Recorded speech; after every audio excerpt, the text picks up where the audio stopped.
And we are live. What's up, guys? Welcome to Fed It. It's your boy Myron Gaines, and I got a friend with me. You guys been requesting her for a bit. You want to say what's up to the people real fast? Hey, Dollface in the house, guys. how you guys doing? AKA, you want to say anything to people? We're just gonna have a great show, guys, and This Fed one's It. extensive. She brought her notebook. She took some notes, so she's actually read up on it as well. So, guys, we got a good show planned for you guys. It's going to be lit. Let's get into it. Move over, Denzel. Okay, guys, I used to be a special agent of Homeland Security Investigations. This is the arrest paperwork, okay? So here is the booking. Cases that I did mostly were human smuggling and drug trafficking. Those are like two crimes that I'm a very good agent, very strong agent. I did a lot of big cases. I've done Title III intercepts, which is basically listening to phones. I've written hundreds of affidavits to arrest people. I've been a grand jury and testified a million times. I've done big cases.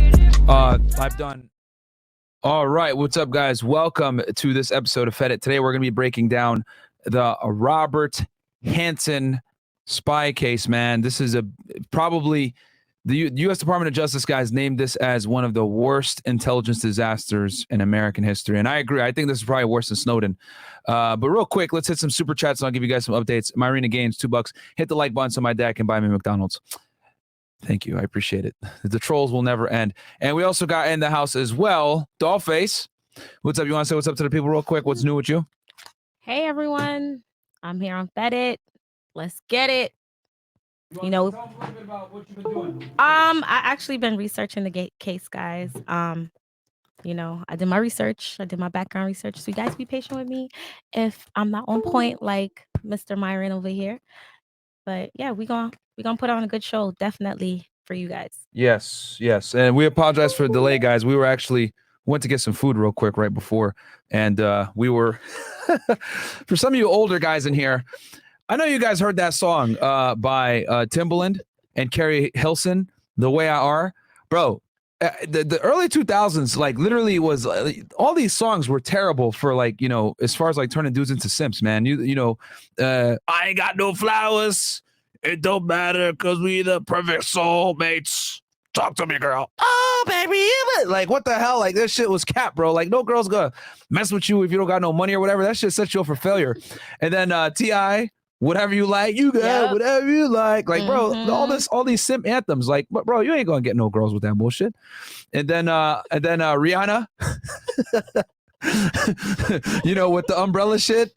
When it was raining, where were you with Chris Brown? You ain't putting no umbrella over him. So canceled anyway.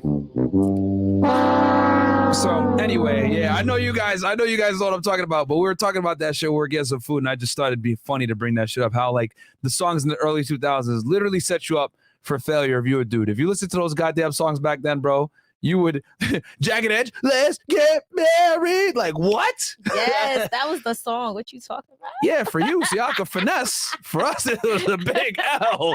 Let's get married. What the hell? Yes. Meet me at the altar. Yeah, like, nah, man, that shit set you up for failures, bro. Oh, shit, I need to get up to blah, blah, blah. You know what I'm saying? All that shit. There were the hits, okay? Yeah, they were hit songs, but man, you gonna get hit by reality if you follow them. That song by Timbaland, The Way I Are. Yo, listen to the lyrics, guys. That shit was so cap. I ain't got nobody. I ain't got no car to take you on a date. I can't even buy you flowers.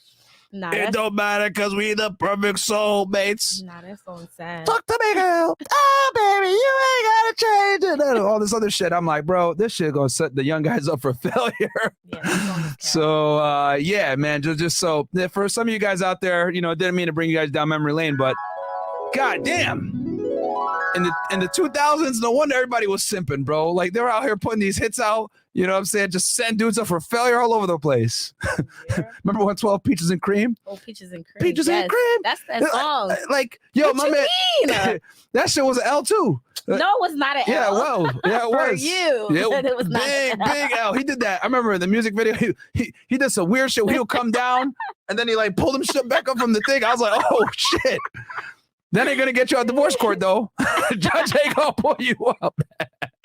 You out of control. You out of control. Anyway, all right, let's hit some of these chats real quick. Okay, least professional episode of Fetish so far. Martin, I looked at your first videos on YouTube. You first came a long way. Much respect for you, and that's from He Don't Love You 5. Thank you so much, He Don't Love You 5. And then we got Haitian Jack, $5. My cousin and I recently debated the OJ case. I don't believe he did it while he does. Can you do that case if possible? Absolutely. And yeah, bro, my man OJ definitely did it, bro. Yeah, he did. He did. Mr. B Snorkel, but hey, he got away with it, man. Shout out to Johnny Cochran. Fantastic defense attorney. That was a perfect example, guys, of having a good defense attorney and making sure that your job as a defense attorney is to just dilute the quality of the evidence presented by the state. And that's what they did. They attacked the evidence, and they were also able to attack the character of the police officers on the case. The main detective, you know, those allegations of him being racist and planting evidence, all this other stuff. They're able to do that and do what? Create reasonable suspicion, reasonable doubt. Boom. If the glove doesn't fit, you must acquit. You should look into having the real estate trapper on FNF. You are similar and speak the same game. You all three get me rich. Hey, man, we got you, baby. That's what it's about, helping y'all build some wealth. And then Robert Zayas Zambrano, $2. Myron, thank you for keeping it real. Don DeMarco, thank you so much, my friend. And then we got Brandon. So good to finally see Dollface on Fedit. Yep, I know you guys love her, so she's here. I hate her, but she's here because you got. No, I'm just kidding. Hey, you brought Doll Bay back. Yep, for sure. The Don to $5. I'm here for the facts. Can I get an FBI open up? It's iconic looking at the topic. Yeah, I got you, my friend. Don't worry about it. FBI open up. Yeah, one of the favorite sound effects from the squad. And thank you guys. We got 428 of you guys in here right now. Guys, do me a favor before we get into this bad boy and like the video. And then my arena games from earlier. Okay, I think we're caught up. So, all right, cool. Today, guys, we're going to break down the Robert Hansen case. So before we do, let's go ahead and break down who this individual is. I'm going to screen share with y'all real quick, and I'm going to give you guys a little bit of background on who he is before we get into it. And also, I got a video that I'm going to play for you guys as well. So I'll pull this up for y'all. We do it live, baby. We do it live. That gets you guys some. So here he is, Robert Hansen. And I'll pull this up right from the official FBI website as well. So let me share screen real fast. All right. And we also got a video to play with y'all as well, guys. So don't worry. We got all kinds of stuff for y'all. All right. So here he is, guys. This is Robert, our boy, Robert Hansen here. He was arrested in February 18, 2011. But basically, guys, this guy got arrested for espionage, okay? Trading secrets with the Russians for monetary compensation. To give you guys a quick little background on him. And let me go ahead. Let me go back real fast and show you guys who he is here. You know what? Boom. Robert Hansen. Here is when he got arrested, actually. This is the iconic photo. Okay, so I'm going to share this screen with you guys. Bear with me real quick. You guys see my big nose mug. You guys could be anywhere else, but you're here with us, man. So like the video. Okay. So shout out to Dollface. She gave me a quick little background on him. So, okay, guys. So he was born April 18th, 1944, a couple weeks before D-Day, actually, World War II, in Chicago, Illinois. He grew up in Norwood Park, which is a small, safe community with good schools. Actually, Norwood Park, I think that's where one of the girls that came on the show is from. Damn, what's her name? Though she always argues with someone that's in a chat. He'd be with our boy Goose Island. He'd be shitting on her, but I'll remember her name. Somebody in the chat is gonna mention her name. I know they will. Right. Let me know if it comes up, doll. But anyway, okay. So and in high school, he wasn't a dater, shadowy kind of guy, type of guy you wouldn't recognize in a crowd or remember from high school. His father was emotionally abusive to him growing up, and his father Howard Hansen. Thought that he was a loser. Howard was a high-ranking Chicago police officer. So he comes from a family of law enforcement. Mm-hmm. And I'm going to play a little bit of a video here, guys, for you guys. We're going to be going back and forth between, we got a couple things to go over. We're going to go over his history. We're going to go over what the FBI is, what espionage is, what the KGB is, what the SVR is, all these things so that you guys understand how serious of a crime this was, okay? So here's the video that I got here. And actually, I'll put it over on this side as well. If we get hit with copyright strike, it is what it is. We react to baby. I'm going to enlarge it for y'all. Let's go. Eventually, Hansen will expose the dark side of his life to Horshower. It starts with his father, Howard Hansen, who was openly critical. He thought his son was a wimp, and he was going to make his son a man. And he was, as a result of doing that. This is Hansen's one of Hansen's former supervisors over at the FBI. Mhm. Turns out that he was very, very hard on Bob, very critical of him, thought he was a loser. Howard Hansen had decided his son was going to be a dentist. While attending dental school, Hansen meets his future wife, Bonnie. She is a naturally beautiful woman. Hansen's father didn't understand what she saw in his son. He actually said to Bob, And this is going to be very important, him and his wife here in a bit, guys. She's going to be actually fairly critical in this entire investigation. Hansen's wife, before they got married, when they announced their engagement, why do you want to marry my son? He's a loser. Now, can you imagine what that would make you feel? That's what your father said about you. God damn. His father. His dad goes harder than paint, man. Hansen defies his father and joins the Chicago Police Department. He never walks a beat, however. He is assigned to a special squad where he meets another Chicago cop, Ernie Rizzo. I saw Hansen when I was a cop, and he was assigned to C5. C5 was an elite Chicago unit that was to root out corrupt cops, politicians. It was the elite of the elite. So this is like a public corruption unit, guys, at the Chicago Police Department, which is an investigator squad, which, hey, pretty prestigious, actually. You know what I'm saying? Hansen went straight out of the academy in the C5. I would imagine with some pull from his father. Hansen was a mystery guy. If I had to give an impression of Hansen, it would be a guy who you never want to put anything past. Quiet guys scare me. Hansen was a scary guy. Bob and Bonnie Hansen were devout Catholics. They would join Opus Dei, a fundamentalist Catholic group.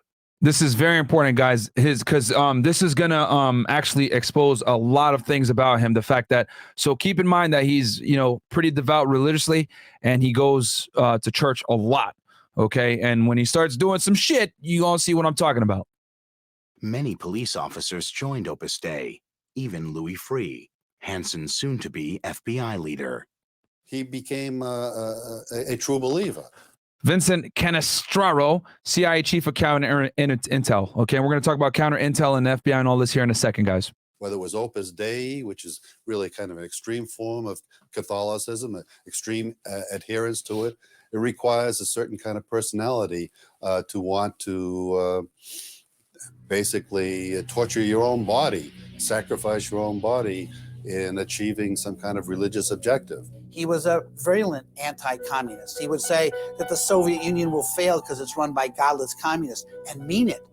This was a man who I would never gone to have a drink with. I would never have asked him to go to a strip club with. I mean, he wasn't a guy. What was interesting is he had this dark side of him where he almost was addicted to betrayal. I think Interesting. Doesn't believe in communism, religious guy. See, you can see how he's setting up this certain narrative. You know what I'm saying? All right, we got TX Z1 remixes. Bruh, Hansen's dad is a menace for real. Yo, I ain't gonna lie. Yo, my dad used to pick on me when I was growing up too, man. He used to tell me all the time, you're a pussy. You know what I'm saying? Or, yo, you better shape up or you're gonna be a nobody or whatever. Like, my dad was tough on me growing up too, man. You need that, bro. You need that. You need that shit, man. Shout out to Fair Use, by the way, man. Hansen was all for Hansen. Most cops are a bunch of guys getting together. That's, a brotherhood thing.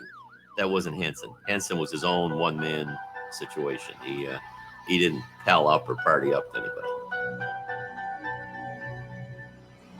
Hansen rejected the Chicago PD. He turned in his Windy City badge for an FBI jacket. After a short stay in Gary, Indiana, he is transferred to New York City. At the time, the FBI... Okay, so you guys are probably wondering, we got a lot of international viewers. So real quick, actually, no, I'll play this for a bit while I pull this up for y'all. Headquarters was located on the Upper East Side of Manhattan, a short distance from the UN and close to the Soviet mission to the UN. Coming up, Hansen walks into a nest of spies looking to sell secrets. All right, so while we do that, quick little break here. All right, so some of you guys might not know or at least properly understand who the Bureau is, okay? So I'm going to go over this with y'all real fast. Okay. So a lot of people think, oh, FBI, like, are they like the CIA or whatever? Yes and no. And we're going to talk about this here in a second. So what the hell is FBI? The FBI is the domestic Federal Bureau of Investigation, the Domestic Intelligence Security Service of the United States, and its principal federal law enforcement agency operating under the jurisdiction of the United States Department of Justice. The FBI is also a member of the U.S. Intelligence Community and reports to both the Attorney General and the Director of National Intelligence, a leading U.S. counterterrorism, counterintelligence, and criminal investigative organization. The FBI has jurisdiction over violations of more than 200 categories of federal crimes. Okay, what the hell does that mean in English? So the FBI has two hats, guys, all right? They have an intelligence hat and they have a law enforcement hat. Let me make this very clear to you guys. Intelligence is not law enforcement, okay? Intelligence is gathering intel typically for the purposes of gaining leverage other some kind of foreign nation to some degree, okay? Now, the FBI is mainly preoccupied, right? In today's day and age, their number one threat is terrorism. That is the number one thing. And as a matter of fact, let's go on their official website so y'all know I'm not capping or some bullshit like this. So FBI, right? You go on their thing. It's FBI.gov, by the way, here in the United States. Boom. FBI.gov. You go here, right? They got their most wanted missing persons is typically how their stuff has always been. You go into about, okay. Let's see here. Missions and priorities. Okay. Yeah, our priorities. U.S. terrorist attacks. So terrorism, counterintelligence, espionage, cyber criminal activity, and then public corruption, which, you know, dirty cops and stuff like that, right? So here, let me actually go back a bit here because, and this is a typical government website, poorly designed. You know what I'm saying, guys? But you know, this is the U.S. government. This is how we always make this joke on that the U.S. government is always several years behind. Okay, so what we investigate, bam, right? So here, obviously, terrorism is their number one thing, guys, right? And we talked about this. We broke this down on the Boston Marathon bombing case, the Joint Terrorism Task Force, which is basically, you know, a task force comprised of several different agencies, federal, state, local, municipal, whatever. They all sit in one location, typically an FBI field office in a major city, and they investigate terrorism together. They use everyone's different authorities and databases and skill sets and, abilities to go ahead and combat terrorism from a holistic level. This obviously became much more prioritized after 9/11 because a big reason, I'm going to break down 9/11 for y'all as well, too, by the way. But the problem with 9/11 was 9/11, there were intelligence gaps. Al-Qaeda was able to exploit those, and they were able to successfully conduct the 9/11 attacks because people weren't sharing information, which obviously JTTF nowadays is responsible for doing that. But you got counterintelligence as well, which is basically espionage, okay? And we're going to talk about that in detail as well today. But basically, guys, the FBI, like I said, they have two hats, right? I said we, LOL. No, I work for Homeland Security, not FBI. But FBI does the law enforcement and they do the counterintelligence and they do the intelligence, right? Which a lot of the intelligence portion is counterintelligence. People that they might discover to be spies, people that are working for the U.S. government that are giving secrets away, whether it's Chinese foreign intelligence, Russian foreign intelligence, or worse yet, someone that works for the government that's sharing secrets with foreign powers, okay? Giving classified information away, all right? Whether it's secret, top secret, or top secret SCI, which we'll break that down a little bit as well. There's different clearances that you have to have. But then they also have the law enforcement side, which is, the public corruption, the bank robberies, the terrorism cases, etc. So they have two different hats, guys. And other law enforcement agencies have intelligence sections too, but by far the FBI is the strongest law enforcement / intelligence agency in the United States because they have two different hats that they wear. Does Homeland Security have intelligence? Yes, they do. Does DEA have intelligence? Yes, they do. Does ATF have intelligence? Yes, they do. However, it's going to be capped if I tell you guys that it comes anywhere close to the FBI because the FBI is a serious component to the intelligence community. The biggest thing, though, guys, is that the FBI prioritizes intelligence domestically, okay? Whereas people like the NSA and the CIA prioritize intelligence internationally. One more time for y'all, because I want you guys to really burn this in your brains, okay? Because everyone thinks that the CIA and the FBI are the same. No, they are not, okay? The FBI wears two hats, law enforcement and intelligence, okay? With the intelligence side, the FBI is in charge of domestic intelligence, okay? Whereas the CIA is not a law enforcement agency. They do not have arrest authority, especially within the United States. The CIA is an international agency, and they prioritize collecting information on foreign nationals abroad. never domestically. Okay. It's a big issue which is why Snowden got in so much trouble, because he revealed information from WikiLeaks that showed that they were collecting on U.S. citizens, which is something that intelligence agencies are not supposed to be doing. But anyway, that's a whole other conversation. That's all public information now at this point, right? And by the way, real quick, because I should just to let you guys know, we're not going to be discussing anything classified on this podcast. All right, we're not going to do that. All right. Though I am familiar with how intelligence works, everything like that, we're not going to talk about any of that stuff. Anything that we do talk about on today's episode is going to be openly available, stuff that's discoverable, stuff that's already out there. We're not going to be talking about no classified stuff. So if you're here to be like, oh, I want some class, it's not going to operate, bro. That's illegal, and that's not how we do things. And plus, classified shit is not as sexy as you guys think it is. Trust me. It's a lot of the time it's like information. You're like, what the fuck? Like, this isn't even that. It's not classified because it's actually like secret stuff. A lot of the time it's because it's collected in a certain fashion, which automatically makes it classified. That's how classified shit ends up classified most of the time. All right, guys. So, all right, let me hit some of these chats real fast. We got Aaron Blankard. Can we get that Hood Rich Pablo Juan case? I don't know who Pablo Juan is, but I'll write that down. Can you make a note of that at all? Martin, have you ever been investigated by Internal Affairs or have a story of someone you know that was investigated by Internal Affairs? I told a story about this one time. So yeah, actually I did get an investigation open on me by it's called the Office of Professional Responsibility, and it was over some bullshit, bro. People basically a nightclub made an allegation that I went in there and caused a bunch of ruckus, which I never did, and it ended up getting cleared and nothing happened.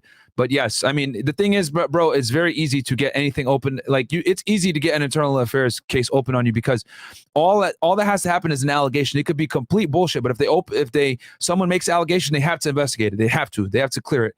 So, yeah, it was administrative. It wasn't criminal. It was basically someone made allegations. I went to a nightclub and started an issue, which I did not, and it got cleared. You know, when the biggest thing is when those things happen to you, Aaron Blackard, $5 again. Thank you so much. The biggest thing is that if you work in law enforcement, whether, federal, state, local, whatever, even in the government in general, and like, an internal affairs office or professional responsibility comes in and tries to interview you, like, be honest, show up to the interview. A lot of the times you have to show up. You can't just it's not a criminal case. It's administrative. So therefore you don't have the same, criminal rights, and just be honest, don't lie. Whatever you do, don't lie. When you lie, that's when they could come after you for 1001 and all this other stuff, and then it can turn really bad, or you get fired for lack of candor, because when you have especially if you're law enforcement, your integrity is everything. So if you lie to internal affairs agents and they're able to verify that you lied, bro, it's a wrap. You done. You're giglio. You're useless. Kenny from the A. Already my favorite episode. Do more like these. Got you. Yeah, I'll be doing more terrorism cases as well. I'll probably do terrorism / counter espionage. I know you guys like this stuff. I will do the 9/11 case. I don't know if I'm going to do it next. I try to mix it up. I try to do like drug, then maybe a RICO, then maybe a gang, then maybe a terrorism case. I try to mix it up with y'all. Like last week I did Rallo drug trafficking. Mal MC. Hey Mara, what are your thoughts on the DOJ spying and raiding journalists' homes of Project Veritas? I need to get more informed on it, but I'll tell you guys this: to get a search warrant for a home is incredibly difficult. So if they were able to get search warrants on a home and/or a business, that tells me they have quite a bit of probable cause, man. And we're actually going to read an affidavit that shows that. So I'm going to show you guys the detail that agents have to be able to articulate to be able to get a search warrant. It ain't easy, especially a federal one. North Hollywood shootout you should do for a crime, and that's from Darren Sonier. I've never heard of that shootout, but I can look it up. TXZ1 remixes. Bro, Hanson's dead as a menace for. Okay, I think we're caught up. All right, so let's go back. So yeah, you guys. So we broke down what. So we know what intelligence is. Counterintelligence, guys, is basically combating agencies, foreign or even here in the United States, whether it's like a local spy, trying to gain intelligence on American law enforcement, American infrastructure, American weapons, technology, etc. That is what counterintelligence is. Preventing foreign nations a lot of the times from gaining leverage on the United States and or compromising information. Okay, that's in a nice nutshell. That's what it is, very simply put. Okay, obviously there's like a whole big textbook definition, but in general, that's what counterintelligence is safeguarding American or safeguarding your national secrets that have whether they're secret, top secret, public trust level, protecting national secrets. Okay. technology, all that stuff. Let's see here. And I think we got another chat from Jonathan Hogu. Thank you so much. $10. Hey, Myron, if you want some light reading with a few laughs, check out the case files for Operation Street Sweeper. JTF just took down an entire DTO in North Shore, Massachusetts that self-snitched. Okay. Street Sweeper. Okay. I'll look that up. Can you write that down too? Street Sweeper at JTF just took down. You mean a JTTF? That'd be weird though for the JTTF to do a drug case. It's got to have a terrorism nexus if the JTTF is doing it. So I'll definitely look it up though. All right. Yeah, DTO means drug trafficking organization. So all right. So let's go ahead back to our documentary here. So yeah, guys, those are the main differences between the FBI and the CIA. Because a lot of people conflate the two as if they're the same. They are not the same whatsoever, guys, at all. So, oh, actually, hold on. Did I have it over here? Oh yeah, bad.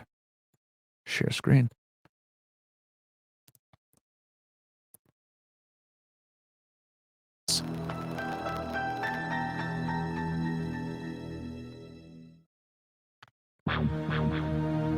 You guys like that New York music? City, East 67th Street, 1981. The Russian mission to the United Nations.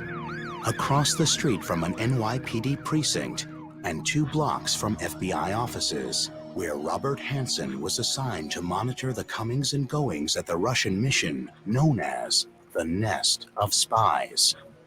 The rents and the living expenses in New York were stupendously higher than Gary, Indiana. Hansen is given access to sensitive information for the first time, and he's feeling some financial pressure. He had a young growing family and a wife, and he needed money. They bought a house in Scarsdale, which is an upscale suburb of New York. And Real quick, guys.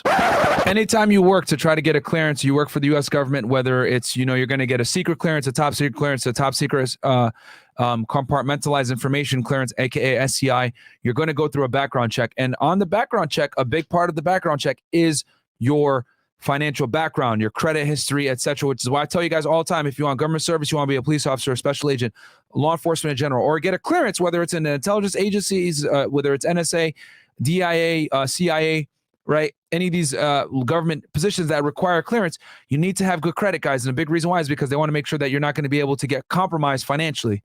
Okay. And a lot of times when people, defect or do stupid stuff like what our boy Hansen's about to do right now is because of financial reasons. So, look, he's living in New York City. It's expensive.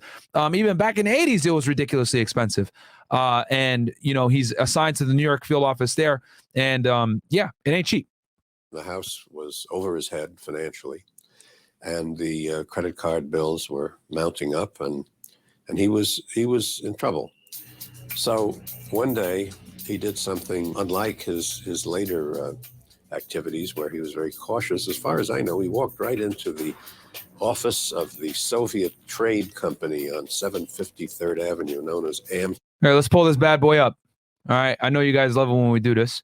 753rd Ave, 753rd Ave, New York.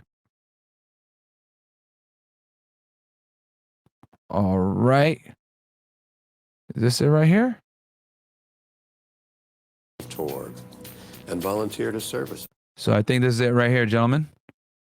Ladies and gentlemen. Boom. Yep, this is right here in Manhattan. There's a Bank of America right there. Yep, this is it.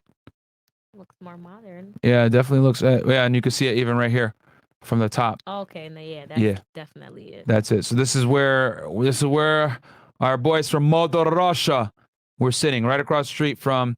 And the FBI field office is this. This must be a subset, because I know for a fact the FBI is at in New York. Their main field office. Let me see if I still remember.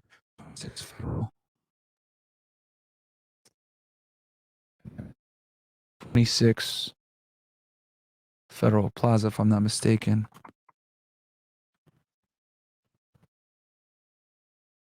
Yeah, right down the street. Yeah, this is where the FBI sits. in New York. This is where the main.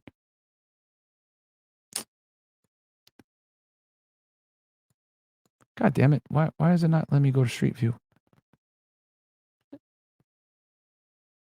Because I'm clicking it. Where's little man?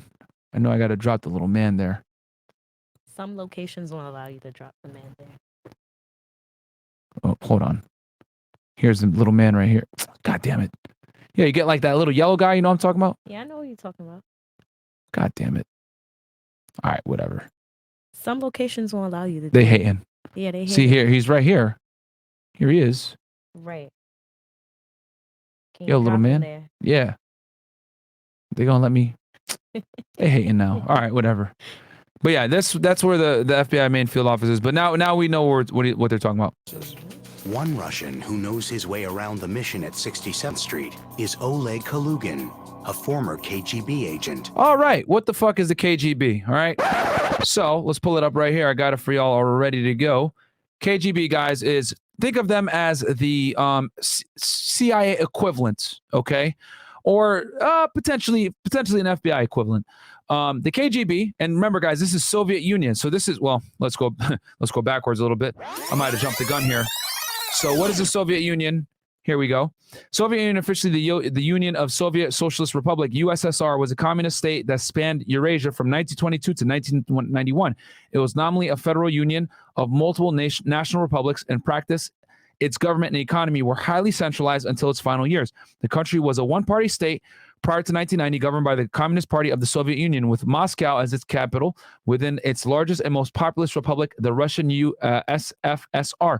Other major urban centers were Leningrad, Kiev, aka Ukraine. Shout to Ukraine.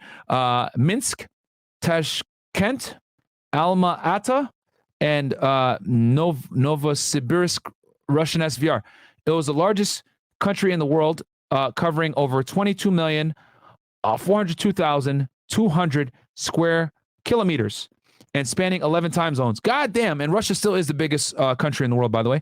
The Soviet Union had its roots in the October Revolution in 1917, when Bolsheviks, headed by Vladimir Lenin, overthrew the provisional government that had earlier replaced the House of Romanov of the Russian Empire.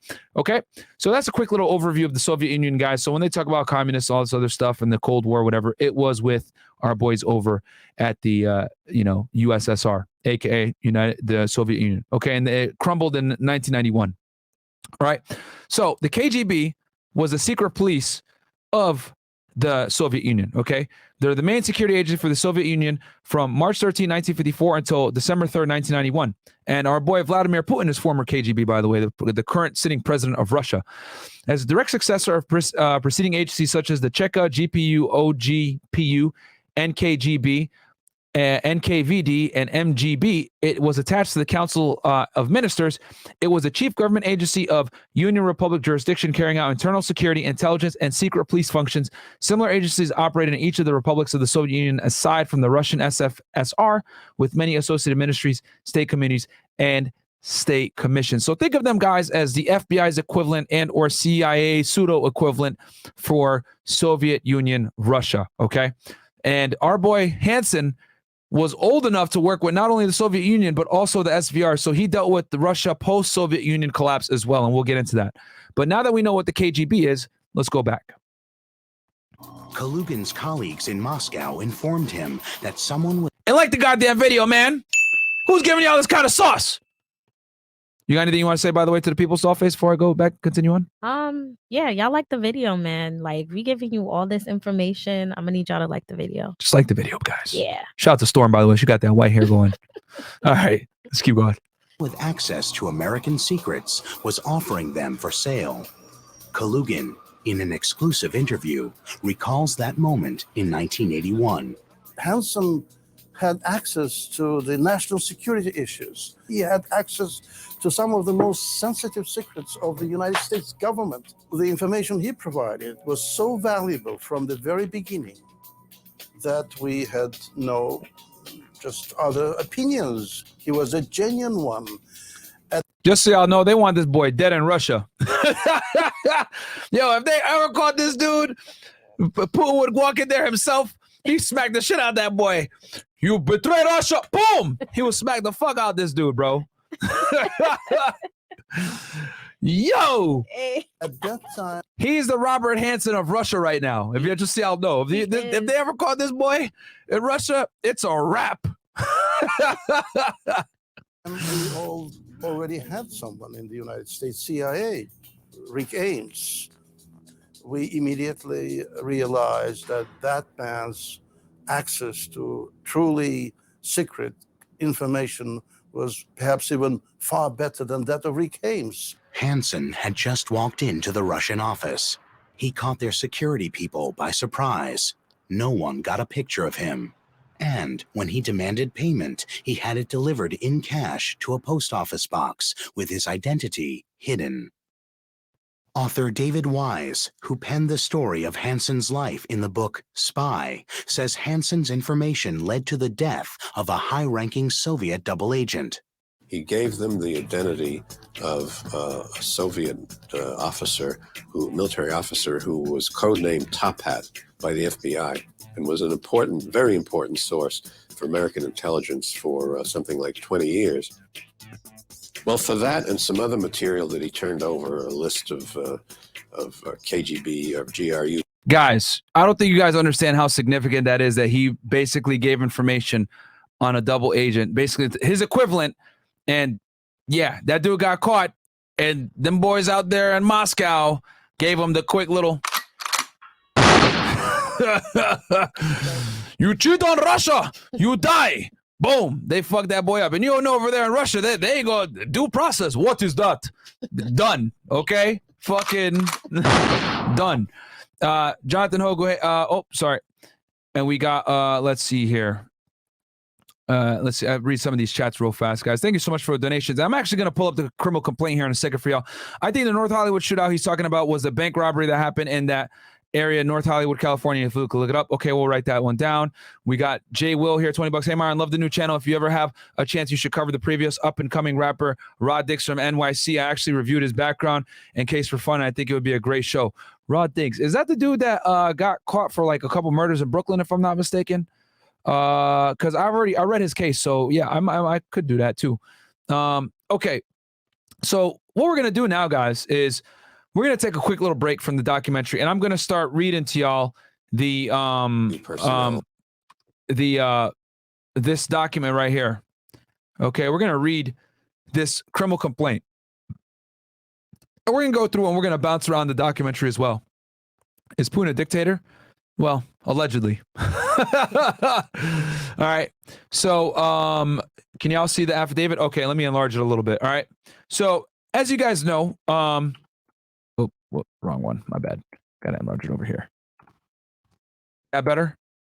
Yeah, that's a lot better, right? Yeah. Okay. And then let me enlarge this one on the other end as well. Okay. And I'll pull up this YouTube video when we need it.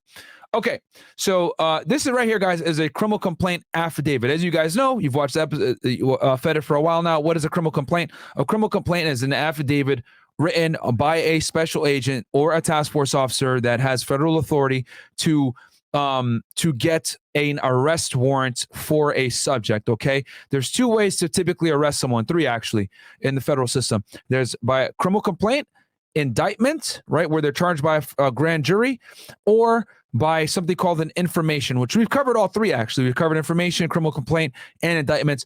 90% of the time, I would say 85 to 90% of the time, they're done through indictment, where you go to a grand jury, you testify, you give your facts, you know, they give you a true bill, and then bam, judge gives you an arrest warrant, you go get your guy. Or you can do it like this, where you write a criminal complaint up as the agent, you write your affidavit up with all your facts, you bring it to a judge signs it, you get an arrest warrant. So there's two different ways to get an arrest warrant, okay? So this one is better because in the affidavit, we can actually read the facts that led to the arrest, okay? So here we go. Eastern District of Virginia, Alexandria Division. Robert Philip Hansen, a.k.a. B, a.k.a. Ramon Garcia, a.k.a. Jim Baker, a.k.a. G. Robertson. And these were the different names that he used when he communicated with the Russians, all right?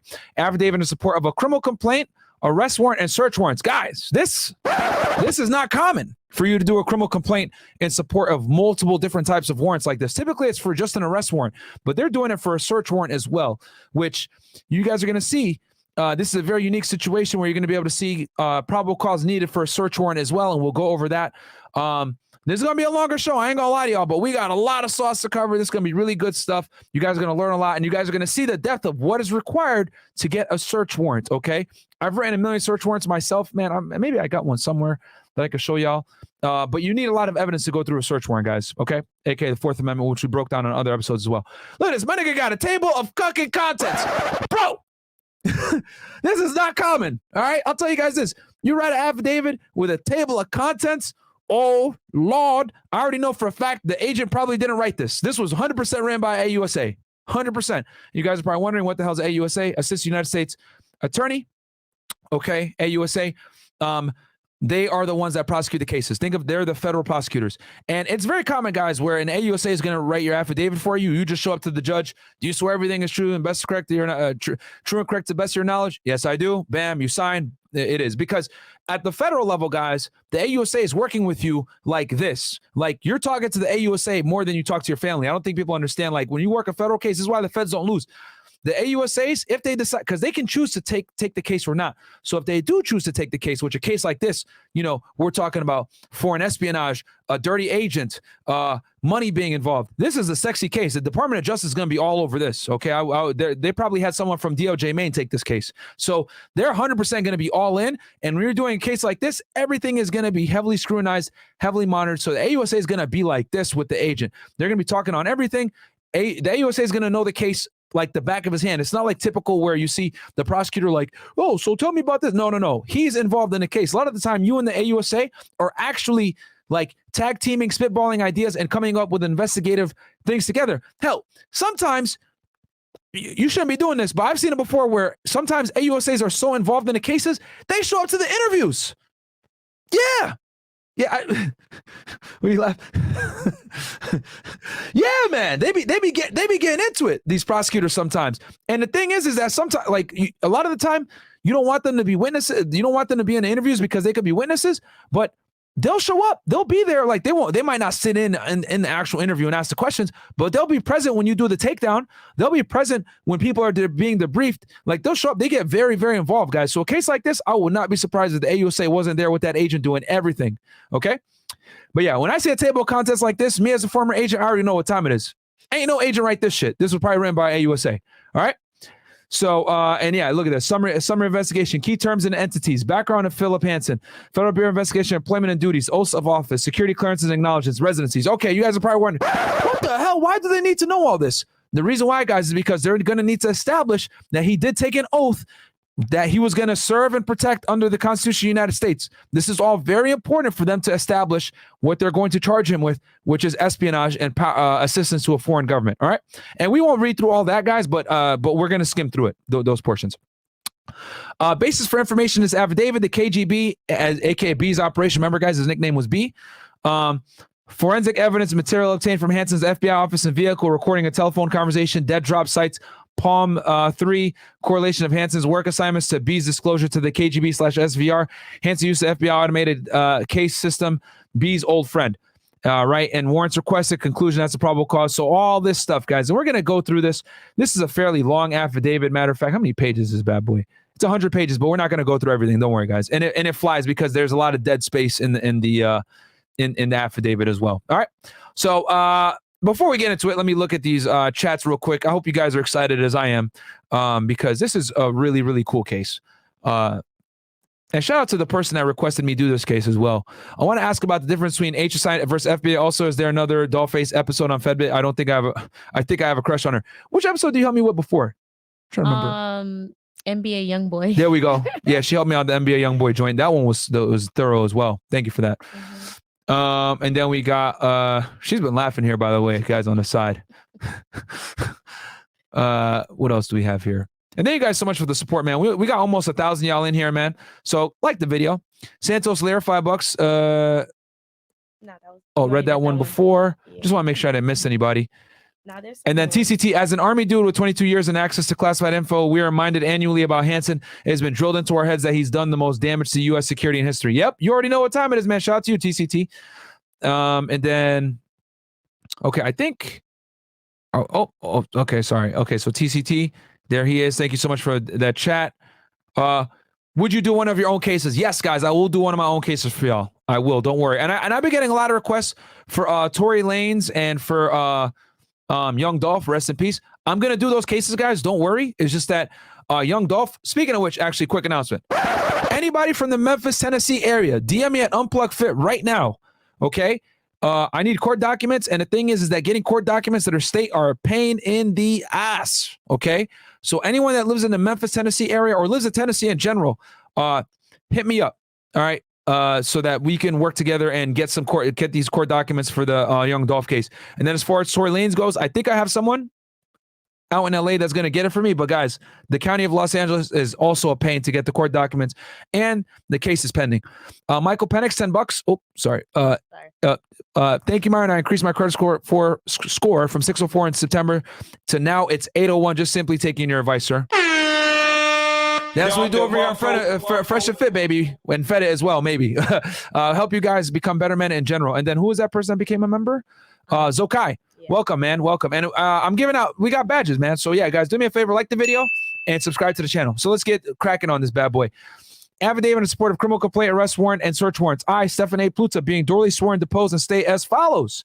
What did I teach you guys before? First paragraph is always you talk about your background. I'm presently employed as a special agent of the Federal Bureau of Investigation and assigned to the Washington Field Office and District of Columbia. I've been employed as an FBI special agent for approximately 13 years. I've completed FBI training in foreign counterintelligence matters as a result of my training experience.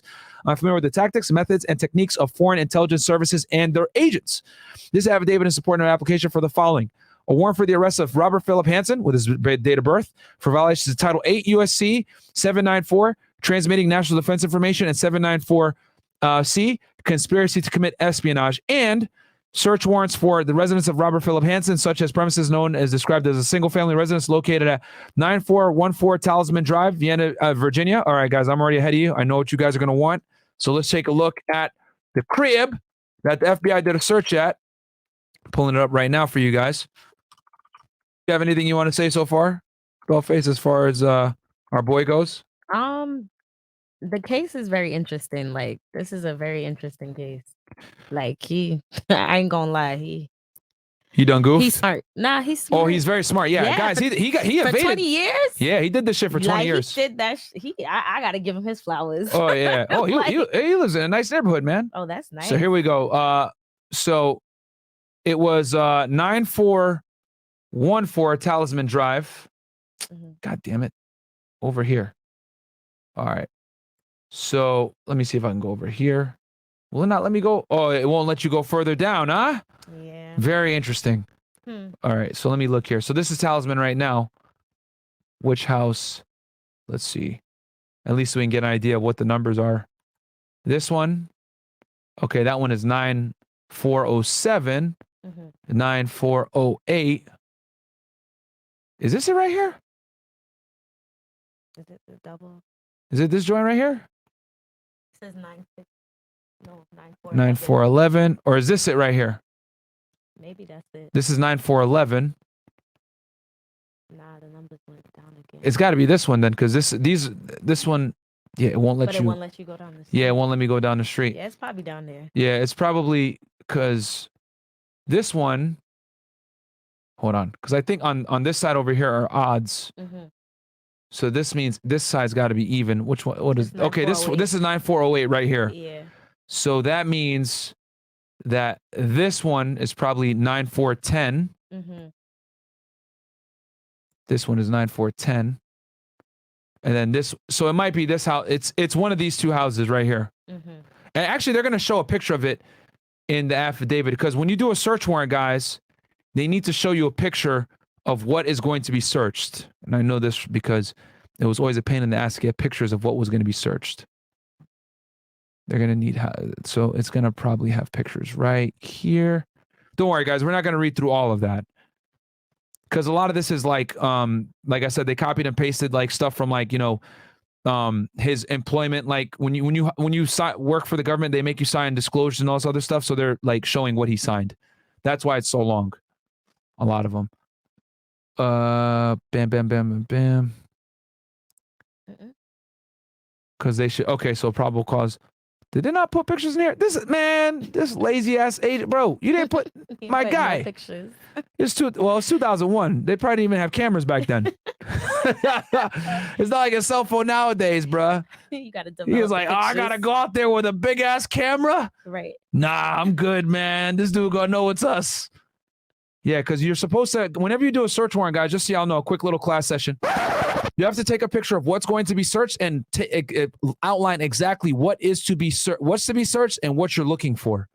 Okay, so that's why I'm very surprised here that they did a search warrant for a home and they did not put the house because it's supposed to be attachment C unless they didn't add it to this thing. Okay, fair enough.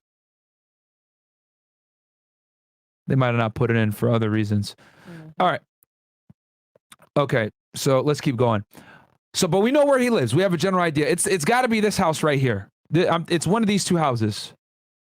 Okay, because we know that one over there. This one was nine. This one right here was 9408. Right. So this one is probably 910, 912. It's probably this joint right here, 914. And remember, when we first came up, it brought us right here. It gotta be that one. It's 'cause got to look at be, the- yeah, it's got to look be at that the one. street view match And I up. don't know why the hell they're blurring this joint right That's here. probably it right there where it's blurred. Why would they blur it though? Yo, this was taken in 2019. My man been in jail for like almost 20 years at this point. I don't know. They probably, I don't know. They got their reasons. Yeah, I guess so. All right. Strange. Very, very strange. All right. So all right, let's see here. And then here's the house that the cars that they're going to search, etc. Okay.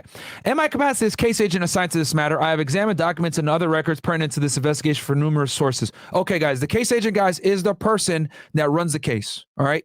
Typically, it's the affiant on the criminal complaints. It's the person that's working with the AUSA. They're the case agent. All right. And I'm not surprised that it was someone based out of Washington, D.C. Searches from various forms of surveillance have also been conducted pursuant to Foreign Intelligence Service Act, FISA, and orders of the Foreign Intelligence Service Court, FISC. Okay, you're probably wondering, what the hell is the Foreign Intelligence Service, FISA? All right. This, guys, is another world which we will delve into right now as well, so you know what the hell we're about to talk about right now. All right. So let's pull it up right from our boys over at Department of Justice. Foreign Intelligence Services Act of 1978, aka FISA. Like Title III of the Omnibus Crime Control and Safe Streets Act of 1968, the Wiretap Act. Yes, guys, Title III, remember I told you guys before, I have a whole video where I break down what Title IIIs are. Title III is listening to phone lines and or listening to active communication, whether oral, whatever it may be. So this means monitoring someone's email, monitoring someone's phone, monitoring someone's text message, monitoring someone's BlackBerry Messenger, whatever it may be, real time. So you're getting all the messages that they're getting real time, okay? The FISA legislation was a result of congressional investigations into federal surveillance activities conducted in the name of national security. Through FISA, Congress sought to provide judicial and congressional oversight of foreign intelligence surveillance activities while maintaining the secrecy necessary to effectively monitor national security threats. FISA was initially enacted in 1978 and sets out procedures for physical and electronic surveillance and collection of foreign intelligence information. Initially, FISA addressed only electronic surveillance, but has significantly amended to address the use of pen registers and trap and trace devices, physical searches, and business records. Okay, what the fuck is a trap and trace? Man, I'm about to give y'all some sauce right now because nobody else can break this down for y'all. A trap and trace, guys, is basically when you can look real time, and I've done this before, also known as a pen register. Again, this is all public information, but a lot of people don't know what this is. Before you do a Title III intercept, okay, and I know this because I've done Title III intercepts. A lot of agents can't tell you guys this, what I'm about to tell you right now. I've done Title III, so I know exactly what is required to do a Title III intercept. You need to do something called a pen register first, okay? A pen register, guys, aka trap and trace, what it does is it collects real-time information of everyone that someone is communicating with given a medium. You guys are probably wondering, what? I'll tell you what that basically means with that. Let's say Dollface is a drug dealer, okay? She's trapping a whole bunch of drugs and makeup, okay? She's hiding it in makeup. I know that she's trafficking drugs, and I want to listen to her phone because I know that she's involved in criminal activity with other people trafficking drugs and makeup, okay? So I go ahead and I apply for something called the trap and trace, and I know her phone number because my informant has given me her phone number, okay? So I take her phone number and I put it into the trap and trace, also known as a pen register, okay? This pen register is going to tell me every number that she's communicating with. Now, I set up surveillance on Dollface as she's selling drugs and makeup, okay, or drugs disguised as makeup, and I look at the pen register. I noticed that when she's doing drug transactions, she calls certain phone numbers in at the times while I'm watching her on surveillance. I know maybe I send an informant in to go buy some drugs from her or to conduct criminal activity, or I have my informant reach out to her. Hey, I want to get some dope. And then after she hangs out with my informant, she goes and calls other people. That right there is a clue. So all those phone numbers after, now I'm interested in figuring out who the fuck those people are. So I go ahead and I subpoena those phones and I figure out who those people are. And then next thing I know, she's talking with fucking Reyes Quintilla, and then she's speaking with someone else named Jamal Johnson, and then she's speaking with someone else named give me a white name. Brad Cornelius. There you go. Okay. And I look and so I subpoena the phone numbers and I figure out these phone numbers belong to these 3 individuals. I search their names and I find out, oh, these guys are drug traffickers out of fucking Georgia. So now I know, right, through the pen register and my surveillance, that she is communicating with drug traffickers. Okay, and I've identified phone numbers for these people, and then I identify other people in the organization. Now I'm able to write up my Title III affidavit because I know that she's involved in criminal activity, talking to known suspected criminals and or drug dealers of other investigations, and I now have more probable cause to write up my affidavit. Now, there's way more to it than that, guys, but that, if I'm going to boil it down in a very simple way, that is how trap and traces work. You need to be able to establish that the person is communicating with people illicitly. Now, okay, what I just told y'all, that's what works for Title III's on the light side, okay, with criminal investigations. On the FISA side, aka with intelligence and foreign threats, terrorism, national security, you can also do trap and traces, but they're done a little bit differently, okay? And it's the same exact method. It's the same exact tools. You're using a trap and trace, whether it's for a criminal case that's a drug investigation or a national security case that is, counterintelligence, whatever. It's still the same thing, counterintelligence, whatever. It's still a trap and trace. It's still Title III. Same shit. The difference is when you go through the FISA courts to do it, it's different than when you go through a regular criminal court to do it. And I'll be honest with y'all, you don't need as much probable cause for FISA stuff, okay? Because it's under the guise, it's under the umbrella of national security, and national security obviously is something that's taken extremely seriously. So, like the goddamn video. So, question, because ain't nobody gonna be able to break that down for you guys like that. Go ahead. Do you need a warrant for that? Yes. Oh, okay. For a trap and trace? Yeah. No, it's just like it's no. You don't need it's reasonable suspicion. It's a smaller threshold because you can still get that information through phone records. Okay. But the only difference between a pen register versus a subpoena is that the pen register gives it to you real time. So if I'm out on surveillance and I'm watching you like doing a drug deal or whatever, I can actively look at the times of when I was doing surveillance, and I can see everyone I can look at all the phone numbers you communicated with, and then all those phone numbers, like those 3 people you communicated with, Jamal and Brad and Quintilla. Now I can go ahead and look those 3 up, figure out who they are, and I can pretty much, and I can research their criminal histories. More than likely, I'll find negative information that they're criminals or whatever it may be, and then bam, I've been able to identify other people's in a drug trafficking organization. So that's how you would do it. And that's how you would do it in a drug investigation, which I'll break this stuff down more, guys, when I talk to y'all about when I did my personal drug cases and stuff like that. But whether it's the FISA courts or the regular criminal courts, same exact things. That's what a trap and trace is, guys. Okay. Physical searches and business records. All right. FISA also established the United States Foreign Intelligence Court, a special U.S. federal court that holds non-public sessions to consider issuing warrants under FISA. Proceedings before the FISC are ex parte, meaning the government is the only party present. Okay, that's very important for you guys to know. FISA courts, guys, are different than regular courts. The public is not allowed because it's always national security matters. You're going in there with the NAUSA that has a clearance. You obviously are an agent, so you have a clearance. And then the judges there have clearances as well. It's national security matters. It's not regular cases. Okay. So obviously, since this was a counterintelligence case, they were able to get Title III intercepts and trap and traces on this Hansen case through the FISA courts. Okay. So there's the intel route with FISA courts, then there's regular criminal courts, which are done normally, the normal judicial proceedings. But when you're going through the FISA courts, guys, it's a different route, but you're still using the same techniques. You're still using pen register, you're still using Title IIIs, whatever. It's just that the threshold to get the Title III or the pen register approved is less. Let's just keep it 1,000. It's going to be less because it's under national security. Okay? All right. And like the goddamn video, because you guys are not going to get sauce like this anywhere else on fucking YouTube. Nobody else is going to be able to break this down for you guys at this level of detail because nobody used to do this kind of work like I used to do, baby. So, and of course, everything I'm sharing with you guys, it's not classified. It's just that I'm putting it in a nice, concise, easy to understand and easy to digest format for you guys so you guys know how things work. So, okay.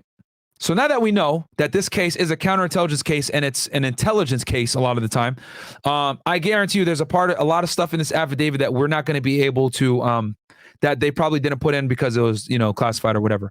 They declassified a lot of things after this case was done. But at the time, this obviously, remember guys, this affidavit was written in 2001. Okay. Summary of the investigation. The results of the investigation today indicate that there's probable cause to believe that beginning in 1985 and continuing to the present, Robert Philip Hansen, hereinafter referred to as Hansen, a United States citizen, has conspired with officers and agents of the Soviet Union Socialist Republic, hereinafter USSR or Soviet Union, with its principal successor state, the Russian Federation, hereinafter Russia, to commit espionage against the United States on behalf of a foreign government, specifically the Soviet Union of Russia, and has in fact engaged in such espionage. The evidence establishes that between 1985 and the present, Hansen, who the KGB SVR, okay, what the hell is SVR? Because you guys are probably wondering, because I want you guys to understand all this stuff. It is the successor to the KGB, Foreign Intelligence Service of the Russian Federation, or SVR, is Russia's external intelligence agency focusing mainly on civilian affairs. The SVR-RF succeeded the first chief directorate of the KGB in December 1991. The SVR has its headquarters in Yasenovo district of Moscow. Unlike the Russian Federal Security Service, the SVR is tasked with intelligence and espionage activities outside of the Russian Federation. It works together with the Russian Main Intelligence Directorate, GRU, its military affairs espionage counterpart, which reportedly deployed 6 times as many spies in foreign countries as the SVR in 1997. The SVR is also authorized to negotiate anti-terrorist cooperation and intelligence sharing arrangements with foreign intelligence agencies and provides analysis and dissemination of intelligence to the Russian president. aka our boy Vladimir, which, by the way, just want to let y'all know. So this right here, guys, the SVR, this is the equivalent to the American CIA. Okay, right here. This is the American equivalent. All right, and as you guys know, known informally as the agency and historically as the company, Civilian Foreign Intelligence Service of the federal government of the United States, officially tasked with gathering, processing, and analyzing national security information from around the world, primarily through the use of human intelligence and performing covert actions, aka waterboarding. Oh, sorry, did I just say that? My bad. Let's continue on. Yo, guys, like the goddamn video, man. Edutainment, baby. Ain't nobody breaking this stuff down for y'all, okay? Like the video. How many likes we have, by the way? Let's see. Well, well, you might have to do it on your phone. Oh, okay. Yeah, just pull it up on your phone. We got 967 watching, 780. Guys, get us to 967 likes, man. There's 967 of y'all in here. Just like the video. So A, he compromised numerous human sources of the United States intelligence community. 3 of these sources were compromised by both Hansen and former CIA officer Aldrich Ames, resulting in their arrest, imprisonment, and as to 2 of the individuals' execution. Remember, guys, we talked about Top Hat earlier, right? Who was right here. Oh, hold on. Let me close this. Where's I had the YouTube thing right real quick. Give me 1 second, guys. Our boy Top Hat. Oh, with the video. Gotcha. Yeah. In New York that were known as an important, very important military officer who was codenamed Top Hat by the FBI and was an important, very important source for American intelligence for something like 20 years. Well, for that and some other material that he turned over, a list of KGB or GRU personnel in New York that were known to the FBI, he received a total of $30,000. Bam. Which $30,000 back then, this is what, 1985? It was saying it was equivalent to 90,000 US? today, yeah. Okay. All right. Thank you, Dollface. So yeah, $90,000 equivalent to today, guys. All right. So we know one of the guys was Top Hat that he got killed. All right. So let's continue on. He compromised dozens of United States government classified documents, including documents concerning the National Measurement and Signature Intelligence Program, classified top secret SCI, the United States Double Agent Program, classified secret, the FBI Double Agent Program, classified top secret, the United States Intelligence Community's Comprehensive Compendium of Future Intelligence Requirements, classified top secret, a study concerning KGB recruitment operations against the CIA, classified secret, an assessment of the KGB's efforts to gather information concerning certain United States nuclear programs, classified top secret, a CIA analysis of the KGB's first chief directorate, classified secret, a highly classified and tightly restricted analysis of the foreign threat to a specific named, highly compartmentalized, classified United States government program, classified top secret SCI, and other classified documents of exceptional sensitivity. Holy fuck! I don't think you guys understand the gravity of what he turned over. Like, bro. Okay, let's give you guys a quick little look at what the government clearances, what each one means. And for all my government people out there, y'all know, Dollface, what's your thoughts on this? On what? Him turning over all this stuff. Man, that man was a G. I don't think he had no remorse. Like, he could have really put the country in jeopardy. But he got caught in 2001. What date? Because come to think about it, that's when 9/11 happened, ain't it? He got caught February 18th, 2000. No, he got caught before 9/11. No, I know it's the same year though. Yeah, it was the same year. Yep. So it's crazy. Yeah. And I'm pulling up this thing for you guys real quick. And he wasn't the only one though. That's the scary part. Yep. Yeah, there were other people giving stuff as well. Okay, so I'm going ahead and pulling up the different clearance levels for you guys real quick. I'm trying to get it from the different from a government website though, so that because there's different levels. There's secret, there's top secret, and then there's top secret SCI. And just so you guys know, I had a top secret clearance when I worked for Homeland Security Investigations. I didn't really have to utilize it that much though, because oh, okay, we got veteran.com here. So this will work because with the government it's the same thing. It's with the military it's very similar. So there are 3 basic levels of security clearance: confidential, secret, and top secret. Some things are classified at higher levels because of the potential damage that information could do to national interests if it were leaked. Okay, so basically, guys, the higher the likelihood that it's going to mess up national security, the higher it is in secret. You know what I'm saying? In clearance levels. Okay. So what is TSSCI? Secret compartmentalized information. SCI is information about certain intelligence resources and methods. SCI might involve details or other data about sensitive collection systems, analytical processing and targeting, or which is derived from it. Access to TSSCI information is permitted on a need-to-know basis for those who have been awarded the appropriate security clearance level. For example, those with a need to know and a top secret clearance may be authorized to view TSSCI rated material, but someone with only a secret confidential clearance would not. Exactly. There are instances of secret level classified SCI. Those with the appropriate clearance would be authorized to view such material, but those without approved clearance levels would be required to obtain them prior to giving access to SCI. So, and there's different, yeah, bro. When you deal, this is why I never dealt with classified shit. When you deal with classified stuff, you have to store it and put it in a certain way. You got to be in a skiff room. It's a bunch of bullshit. If I'm gonna be honest with y'all, because I've looked at it before and I'm like, bro, man, I could figure this shit out on my own. I didn't need to come in here in the skiff and get this stuff because you can't use it. You can't use it for criminal cases. So this is why, like, classified information, a lot of the times, guys, it's a pain in the fucking balls. All right. So yeah, let's see here. Security clearances, secret clearance is only granted after reliability status is cleared with a positive CIS security assessment. This level of clearance will grant the right to access designated classified information up to secret level on a need-to-know basis. Department heads have, I think veteran.com had that wrong. You can't view information unless you match it. So let's say something is classified as top secret, you have to have a top secret clearance to be able to see it.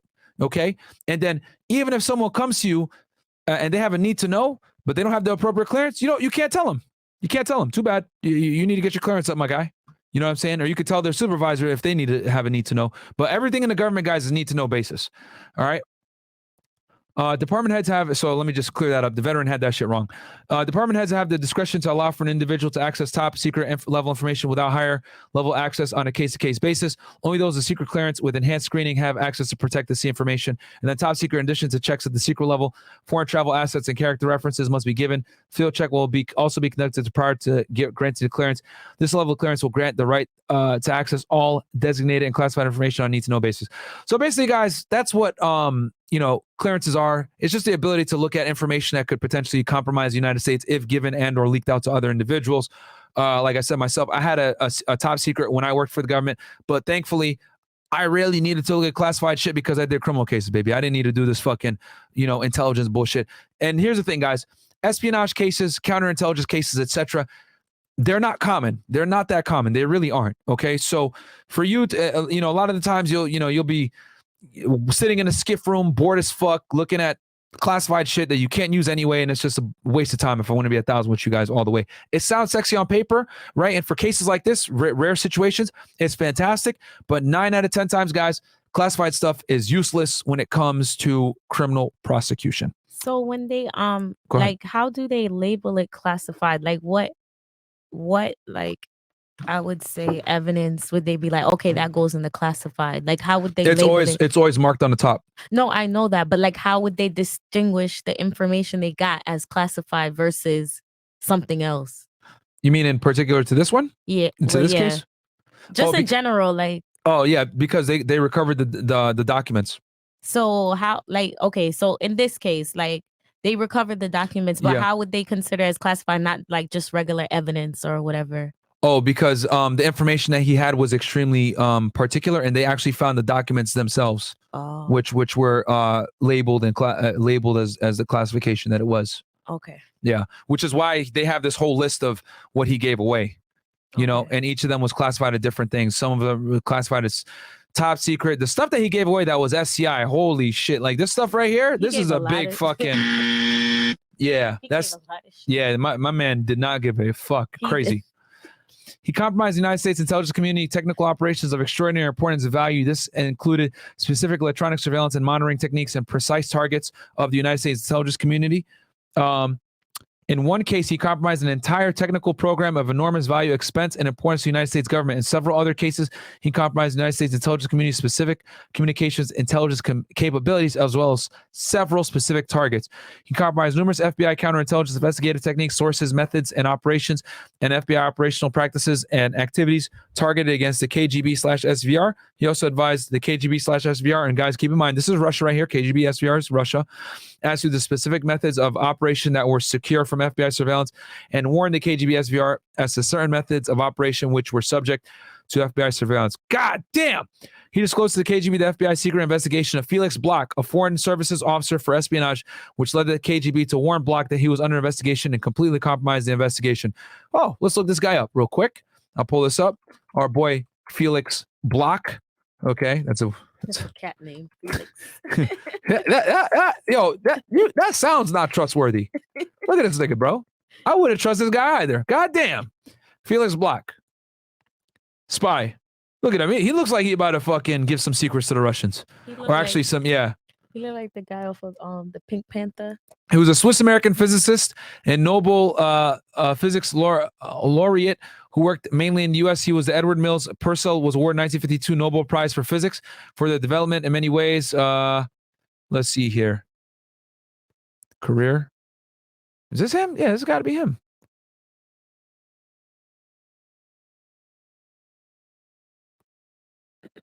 Yeah. Felix, is this? Yeah, it's got to be him. Felix. Yeah, Felix Bloch. Let me put here. Espionage. Spelling sucks. Sorry, guys. Oh, diplomatic officer. Okay, so someone else. So it's not the same guy? It looked like a different. They had like a Okay. different picture. Yeah, so he was okay. So they had another. Okay, so there's another guy. I'm over. Oh, this is him. This is our boy. Yeah, he man. Both these dudes look like they were him and him. Both of them look like they would give some information, man. All right. Okay, so let's move this back. Widen this bad boy up. Okay. Hansen's conspiratorial activities continue to the present. Hansen continues to monitor a particular SVR signal site, doing so on numerous occasions in December 2000, January 2001, and February 2001. A recent search of Hansen's personal vehicle pursuant to the court authorization disclosed a number of classified secret documents, entries in a personal journal concerning matters related to the instant investigation, and items typically used to mark signal sites. It has also been determined that Hansen continues to attempt to ascertain whether he has become the subject of FBI investigative interest, including checking FBI records to determine whether there have been recent entries as to his own name, his own address, or the signal site. Can you tell me guilty conscience without telling me guilty conscience? Over the course of Hansen's espionage activities, he communicated on numerous occasions with KGB/SVR personnel. This affidavit cites 27 letters he sent to the KGB SVR. It describes 33 packages SVR left for Hansen at secret locations and 22 packages Hansen left for the KGB/SVR secret locations. The affidavit also describes 2 telephone conversations Hansen had with KGB personnel. The affidavit describes 26 computer diskettes that Hansen passed to the KGB SVR containing additional disclosures of information, and 12 diskettes that the KGB SVR passed to B. That was the nickname, guys, B. Hansen provided the KGB/SVR more than 6,000 pages of documentary material. For his services to KGB SVR, Hansen was paid over $600,000 in cash and diamonds. Okay? Can you do me a quick favor? Can you Google real fast on your phone, doll, what $600,000 in 2001 was versus today's dollars? In addition, the KGB/SVR placed funds in escrow in a Moscow bank on Hansen's behalf. Sometime in the last 2 years, the KGB SVR informed Hansen that the escrowed funds are now worth at least $800,000. So he had gotten $600,000 and he had more money there? God damn. Okay. Key terms and entities. The term counterintelligence means intelligence gathered and activities conducted to protect against espionage, other intelligence services, sabotage, or assassination conducted for on behalf of foreign powers. So we already broke this down, guys. Key terms. So we already broke down what counterintelligence is. We already know what the KGB is. Okay. We already know what the GRU is an intelligence agency as well, guys. Military intelligence, right? We talked about that as well. Soviet Russian/embassy in Washington, D.C. Okay. So they have located northwest. Okay, so there's one Soviet Russian diplomatic compound, and then the KGB President Soviet Union diplomatic Russia is called Residential, headed by the KGB and resident. Soviet. Okay. 961.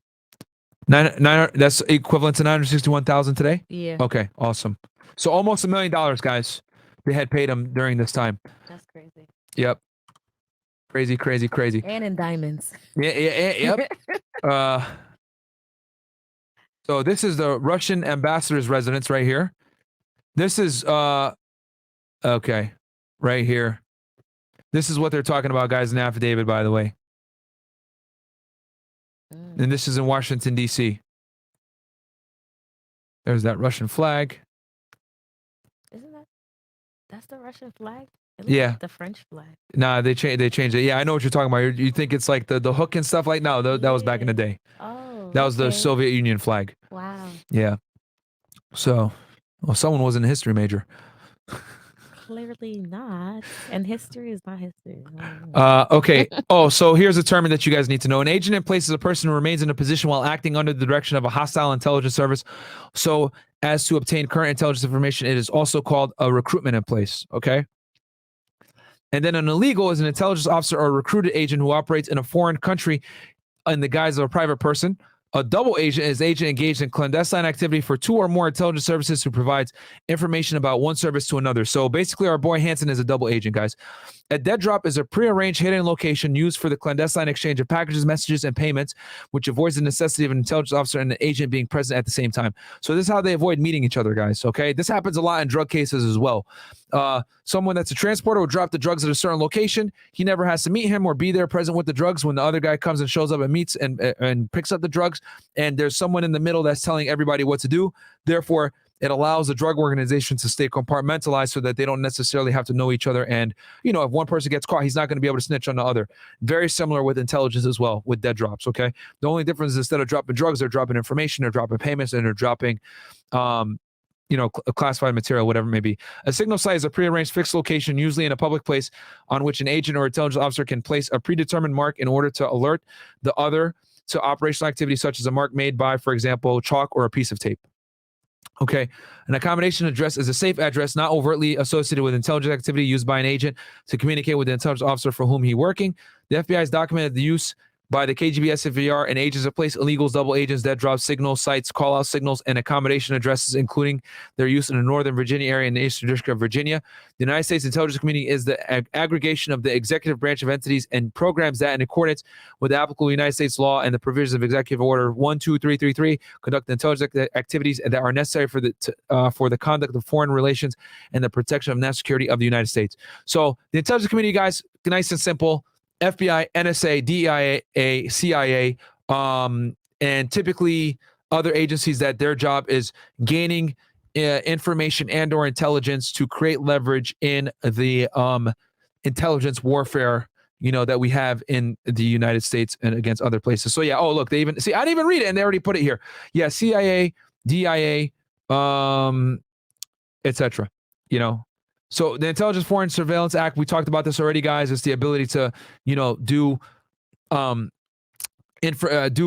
surveillance and or on foreign powers, okay, that are trying to gain information in the foreign court. So they're already they're defining things that we already went over. Aldrich Hazen Ames is a former CIA officer who in 1994 was arrested and subsequently pled guilty, having committed espionage to the agent of the KGB and SVR. Ames volunteered to the KGB in April 1985 and provided information to the KGB and SVR until the date of his arrest on February 1994. Let's see. Let's pull this guy up real quick. That's right. We're doing a whole history lesson right here. And this guy and our boy Hansen was worse than this dude, guys, because he mentioned Ames earlier. So here he is right here. Oh yeah, this dude looks like you. He looks just like Snowden. Yep. So they grabbed him up. And investigators conducted, intense physical and electronic, 10-month investigation. Bam. Yeah. This is him right here. And then this is him when I think they grabbed him up. Got them glasses. Yeah. Classified information is defined by executive order. Oh yeah, we talked about classified information, guys. So we'll go ahead. I think the biggest thing to know here is that.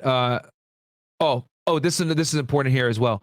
So classified information, we know what it is, but secret. So where such unauthorized release could reasonably result in serious damage, the information may be classified as secret. Where such damage is exceptionally grave, the information can be classified as top secret. And then access to classified information at any level may be further restricted through compartmentation and sensitive compartmented information, SCI categories. Dissemination of classified information at any level may be restricted through caveats such as no releasable to foreign nationals, no contract now releasable to contractors/consultants, and then Wintel warning notice, intelligence sources and methods involved, and ORCON dissemination and an extraction of information controlled by originator. Okay, so our boy Hansen gave away information that had all this shit in it. Okay, so as you guys can see, serious damage and exceptionally grave. Okay. Background of Philip Hansen. We talked about who he is, guys. We know who he is, who he was born, Chicago Police Department. We went through all this. See how we're flying through it now? So March 79, he was sent to the... We went through that too. We went through this as well. Mm-hmm.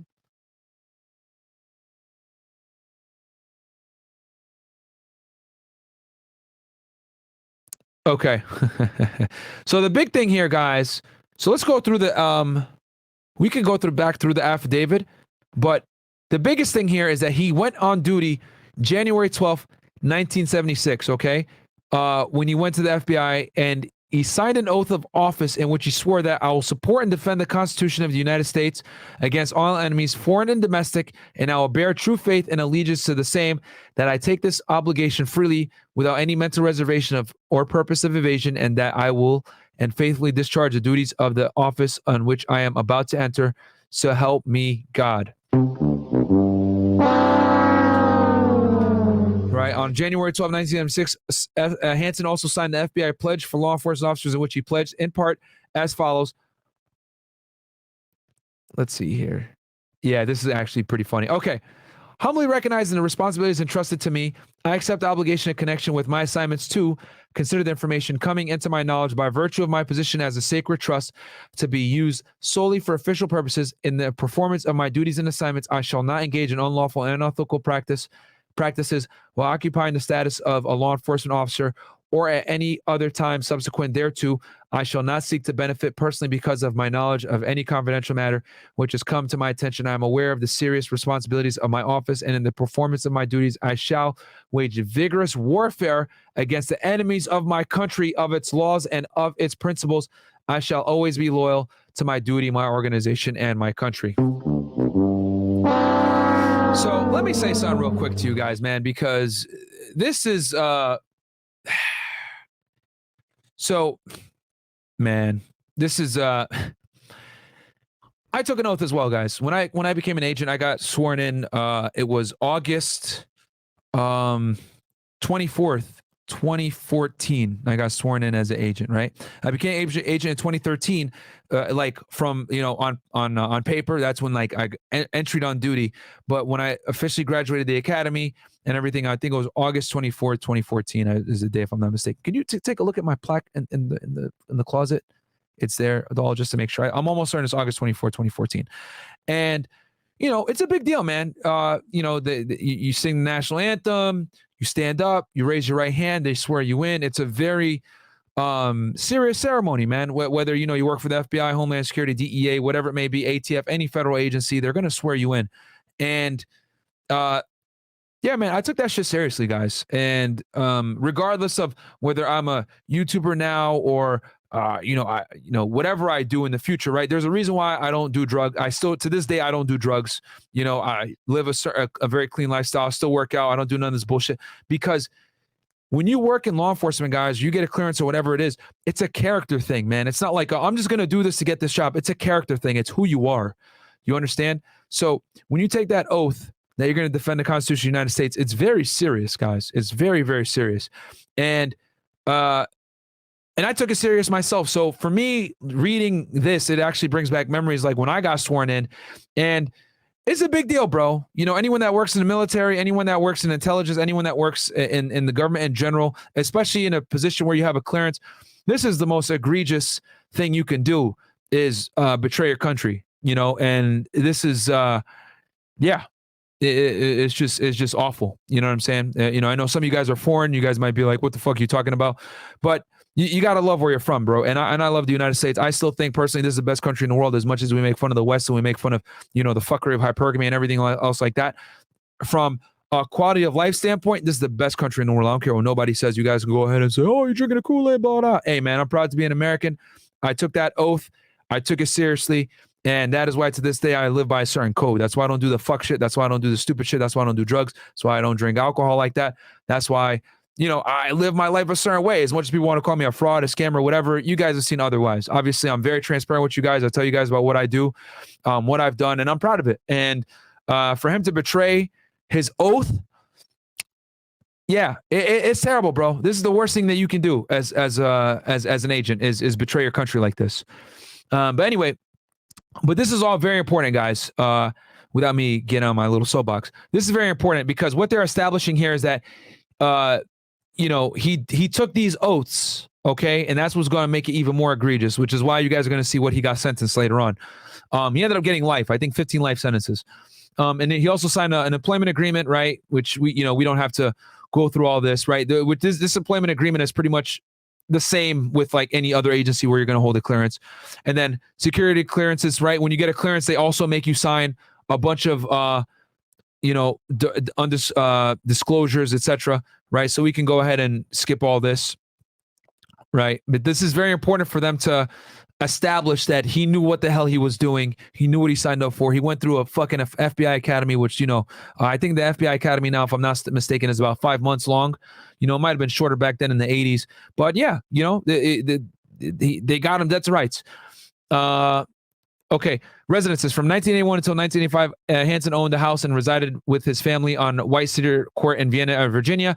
In approximately August 8, 1987, after returning home from his tour of duty in New York City, Hansen purchased a residence at 9414 Talisman Drive in Vienna, Virginia, where he and his family have lived continuously since. So that's where they have the house. This affidavit is based on numerous different types and sources of information, including the following: letters and other forms of communication from B, a recording of a telephone conversation, computer media, the actual plastic material that constituted the inner wrappings of package B that B passed to the KGB. This is very important, guys, because this is how they found his fingerprints. Okay, we're going to talk about that as well.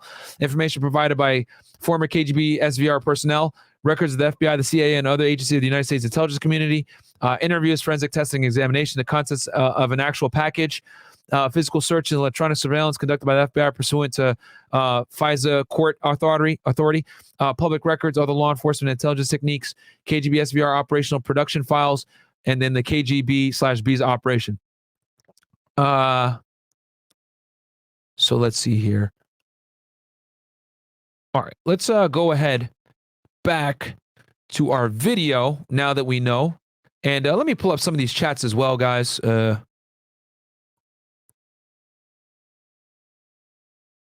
Here, do I have another tab? I'm trying to. Also, guys, do me a quick favor. Go ahead. How many likes do we got? Yeah, just close it out and then reopen it again. Shout out to all my ninjas out there, guys. Yo, guys, do me a quick favor. Like the video right now. 989. 989? Yeah. Okay. So yeah, we over. Yeah, I think we're over, right? Okay, Yeah. cool. All right, I gotta open up my God damn it, where's stream? I'm trying to open up my StreamYard thing right now. Hold on. Bear with me, guys. Sorry. What are your thoughts so far, Dollface, of what's going on here? My thoughts so far is that, like I said, this guy's a G. He didn't Yeah, it's crazy care.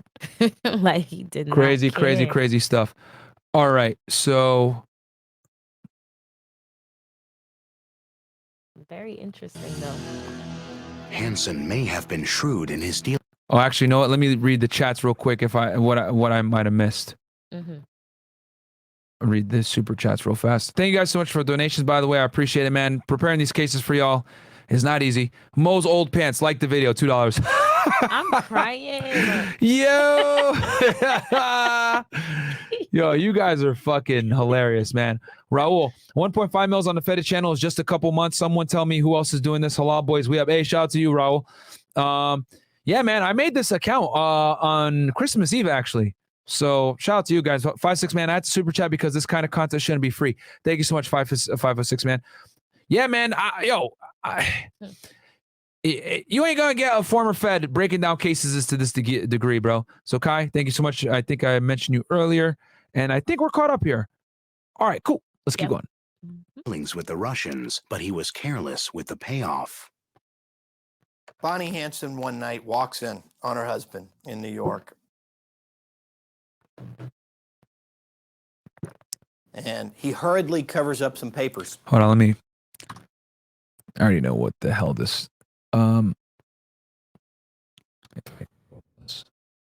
shit.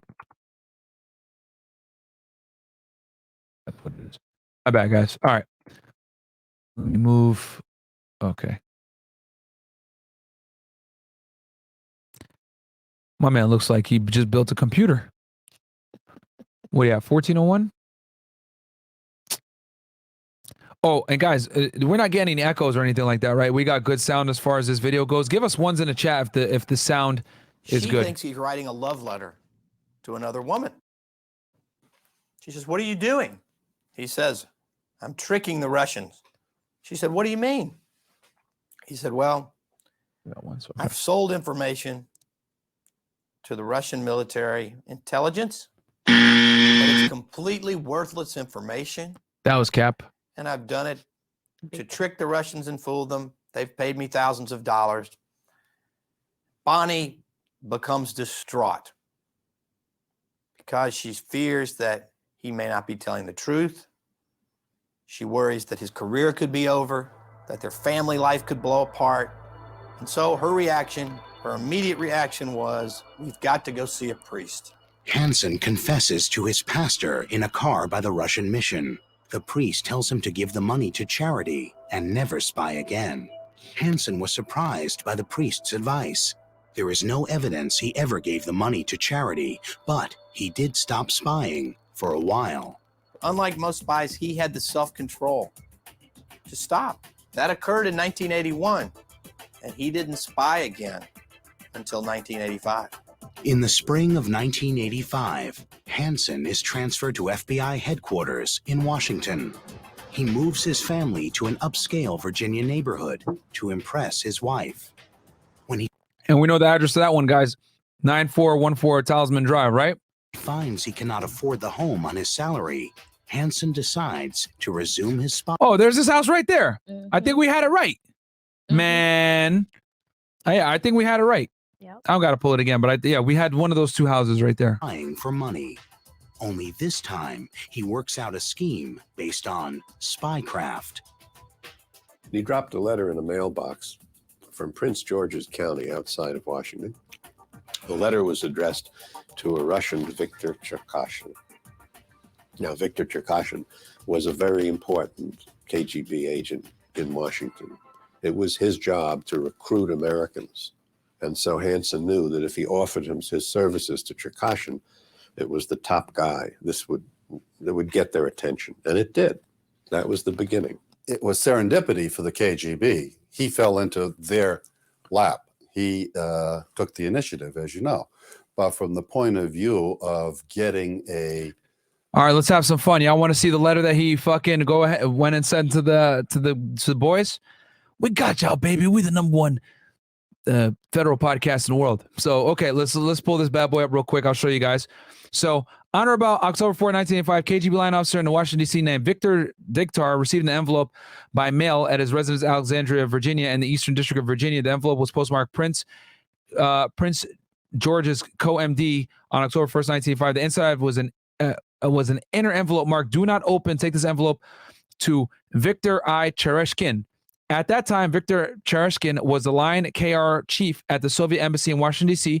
Inside the inner envelope was an unsealed typed letter from the person from the KGB came to call B. The letter read in part as follows: "Dear Mr. Chereshkin, soon I will send a box of documents to Mr. Degtyaryar. They are from certain of the most sensitive and highly compartmented projects of the U.S. intelligence community. All are originals to aid in verifying their authenticity. Please recognize for our long-term interest that there are a limited number of persons with this array of clearances. As a collection, they point to me. I trust that an officer of your experience will handle them appropriately. I believe they're sufficient to justify a $100,000 payment to me." Can you look up $100,000 in 1985, by the way? "I must warn of certain risks to my security of which you may not be aware. Your service has recently suffered some setbacks. I warn that Mr. Boris Yuzin, line PRSF, Mr. Sergei Motorin, line PR Washington, and Mr. Valery Martinov, line X Washington, have been recruited by our special services." spy in the U.S. intelligence community. They could not have done better. It's equivalent to, okay, $100,000 in 1985, guys, was equivalent to $263,676.58 today. So about $264,000. Than to get Hansen, because Hansen was the keeper of the counter-espionage secrets. He was in the inner sanctum. He was on top of all of the FBI's counterintelligence operations, particularly against the Soviets. So from the Soviet point of view, he was someone who could protect them and protect their operations in Washington and in the United States, because he knew what the counter-espionage techniques were. David Major sat next to Hansen at FBI headquarters. He says Hansen never volunteered to work field cases, never indicated in any way that he liked adventure or courted danger. Major says Hansen sat at his desk, content as an agent analyst. Nothing suggested he was leading a double life.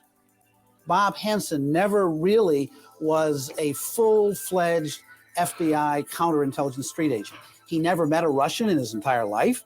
He never was undercover. He never ran a double agent case. He never ran an espionage case. But what he did do is he sat in judgment on other people in the FBI that conducted counterintelligence. And he did that on the 4th floor at FBI headquarters. In fact, that's when the intelligence division is located. What made Hansen so valuable to the Russians was that he sat where the counterintelligence files were kept. See how crazy that is, guys? Now, I know you guys are probably wondering, yo, let me see FBI headquarters. I got y'all right now, baby. Let's pull this bad boy up real fast. Well, here, I'll play this and I'll pull it up for you guys on the side. My office, when I was his boss, was right down in the corner here or right over here. And Bob Hansen was just down the hall back in this area when he was the deputy chief of the Soviet analytical section. And that gave him access to almost everything. In fact, of all the people in the world that would know what the FBI knew about the KGB, Bob Hansen was probably one of 15 people during the period of 19. So here we go, guys. I don't even, all you got to do is type in J. Edgar Hoover Building, right? And this is the FBI headquarters right here, my friends. 935 Pennsylvania Avenue. This is in Washington, D.C. Okay. And this is the FBI headquarters. Very old. I'm sure you guys have seen this in movies, right? But yeah, this is it. Been here before. And yeah, let me see if I can get a street view here for y'all.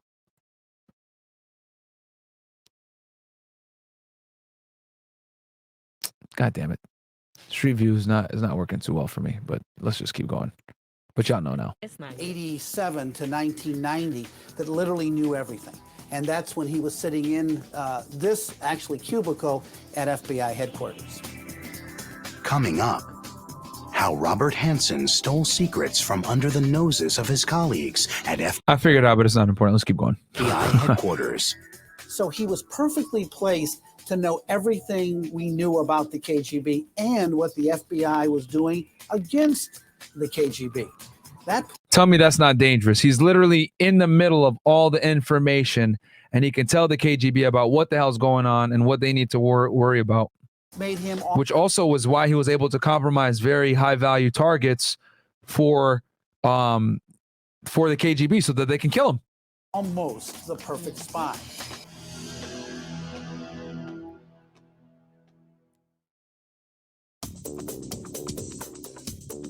It's that porno music. 1985 at FBI headquarters in Washington. Robert Hansen resumes his traitorous activities. It begins with a letter written to the Russian chief of counterintelligence in Washington. I played that for you, the 100,000 thingy. He hides that letter inside a large envelope he sends to another Russian, a clerk. He knows the FBI is not likely to intercept a letter written to a clerk. It is a simple trick, the kind of trick Hansen will perfect over the next 2 decades. That envelope had information in it of considerable value. For example, Robert Hansen chose a man in Moscow Station he knew could go to the very top of the KGB so that no one else in Washington, and for that matter, no one up the ladder, would know that he had provided the information. Author Robert Vise has seen the federal documents that detail Hansen's spycraft. In those documents, the Soviet spy chief contacted by Hansen is identified as Viktor Cherkashin.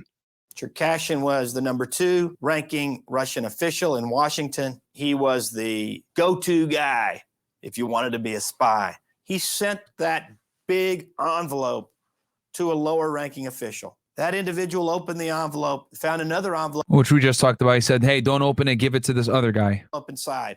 On the envelope, Hansen had written, do not open, deliver immediately to Viktor Cherkashin. And that's exactly what happened. That envelope went immediately to Cherkashin. That information went immediately to the top of the KGB. And Cherkashin knew immediately that Hansen was the real deal. So clearly he enjoyed the hunt, and he enjoyed the hunt within the hunt, because at the same time he was supposed to be hunting out Soviet spies. He was actually a Soviet spy. So he had a war within a war going. And that was a battle of wits that he probably enjoyed immensely. And he probably enjoyed knowing while he sat in meetings with his colleagues at the FBI that he was actually working for the other side At the same time, they were all together looking for agents of the other side. So right from the start, Hansen's spycraft was brilliant. He didn't screw around. He provided them with information that was verifiable. He requested cash, and he made it clear in that very first letter that he would never meet them face to face, that he had to be anonymous. He used an alias. Typically in his correspondence, he never used his name, Robert Hansen. Most of the time, he referred to himself by the name Ramon Garcia. Hansen established so-called dead drops, secret locations in Washington parks where he would drop off the secrets and the... This is where he would drop it off, guys. I got y'all already. So he would go ahead and drop it. One of the locations was at the Foxstone Park, and this is where he would drop it a lot of the times. He would drop it by this bridge. Okay, and we know already what a dead drop is, guys. It's a location where you drop something off, and no one is, and the other person knows to pick it up, but the other person isn't going to be there that dropped it off, so that they can go ahead and pick up money and or information or whatever else is being exchanged without the other person having to be present. But this is where they used to drop the stuff off under this bridge a lot of the times. The Russians would pick them up and drop off the cash. He would pack the secrets in black garbage bags and leave white tape on trees to let the Russians know when the goods had been delivered. And here's another place as well that he would drop them off. Here was another drop location as well. This is, God damn it. If I can. All right. So, yep. Nope, right here. Enlarge it. Okay. And this is, this address here. This is it right here. It's 299 Carlin Springs Road, which I'll show you guys here. Because this is from that's from the FBI base, right? So right here, guys, this is from the FBI pictures, right? But what I did was just to modernize it for you guys, so you guys know what the hell I'm talking about here. We did our own investigation on back end, me and Dollface, but this is it right here, and you guys can tell from this fire hydrant, you know, that this is the same location. So he also used to drop stuff around here. I don't know how the hell he dropped there, or what he did, but he hid the stuff here as well, probably on this pole, right, to mark it. And you guys can see there's a fire hydrant right there. That colored fire hydrant, same exact thing here. So this was another one of the dead drop spots. And the other place was Foxstone Park, which, you know what, since we're here, let's pull it up real fast. Foxstone Park, Vienna, Virginia. Bam. Here. Okay. 14.42 acre park located at 1910 Creek Crossing Road in Vienna, Fairfax County, Virginia, run by the Fairfax County Park Authority. This is it. Okay. Let's keep going. The Russians would clear the site, pick up the documents, signal to Hansen that the money was there waiting for him, and he would return, pick up the cash undetected. He could say to his wife and kids, "I'm going to the grocery store down the street. I know we need milk. What else do we need?" Nobody suspected anything. He made it clear to the Russians that he wouldn't journey far. No one ever thinks to look in somebody's backyard because no one spies 5 minutes from their home. He lived right here on White Cedar Road. He selected a dead drop, which he could see from his back porch. Now, people say that doesn't make a lot of sense. Actually, it's brilliant, because Bob Hansen knows that the only way the FBI would know that this bridge could be used by the KGB, the FBI would stake it out. And to stake it out, where would they use? They would look at everybody who lives in the neighborhood, and they would say, oh, look, this particular house right across the street can actually see the dead drop. And that was Bob Hansen's house. And he knows the FBI would come to him. He set up his own tripwire. He knew that the FBI got onto the case, they would come and tell him about it, and he would be able to preempt it or go quiet or not fill the dead drop. See how smart that is? That's why he was able to get away with it for 20 years. Now, can you imagine what we in the United States would do if we left cash under a bridge for someone? We would hide behind a tree. We would want to take his picture. We would have someone tailing him. We could never, ever avoid our sense of curiosity. Yeah, just so y'all know, this is not a case of a dumb criminal. I know we've broken down like these drug cases or these RICO cases, gang cases, whatever, where they're doing a bunch of stupid shit. This was actually a smart criminal, guys. The thing that fucked him up, though, you guys will see here very soon. Curiosity and place it aside. But the Russians. And Dollface, when he gets arrested, I think you have something you want to tell the people that you thought was funny as hell, right? Yeah. They are different. The Russians care more about the value of the information than they did about the identity of this Ramon Garcia. And so they resisted the normal temptation to try to figure out who he was because they knew Hansen had made very clear he was going to be in charge. He was going to be in control. And if he ever saw them not playing by his rules, the flow of information would stop and the game would be over. Hansen worked in a way that was traditional to Soviet espionage methods. Real quick, and this guy's from the CIA, by the way, guys, former chief of the CIA. Sounds like Biden Crimes Family SMH. Salute to Myron and Dollface, couple of the year, hashtag Black Love. All right. wait, hey, I guess you guys can't say I don't dabble in the dark, right? And the CIA methodologies in the Soviet Union. For more than 17 years, Hansen hid his spying from his supervisors. During that period, both the CIA and FBI knew that several Gracie Habib just showing my support. Love this breakdown. Thank you so much, Gracie. American traders were selling secrets. Hansen was never suspected. From Budapest to Moscow and around the world capitals, teams of counterintelligence agents looked for spies. Word was circulating in the intelligence community that a dangerous leak was threatening America. Well, they formed a mole hunt team. Obviously, they knew they had lost the two agents that, as it turned out, Hansen had betrayed, who were working. They were KGB agents in Washington working for the FBI. They called back to Moscow and they were executed. Hansen kept filling the black bags with secrets. He'd received nearly $600,000 in cash. He then turned over what was referred to as the family jewels, our most important secrets. God damn. And we talked about this as well, guys. Some of the stuff that he gave away. The threat applications and I can't read that. Something Robert solutions. Hansen provided information which covered Oleg Kalugin.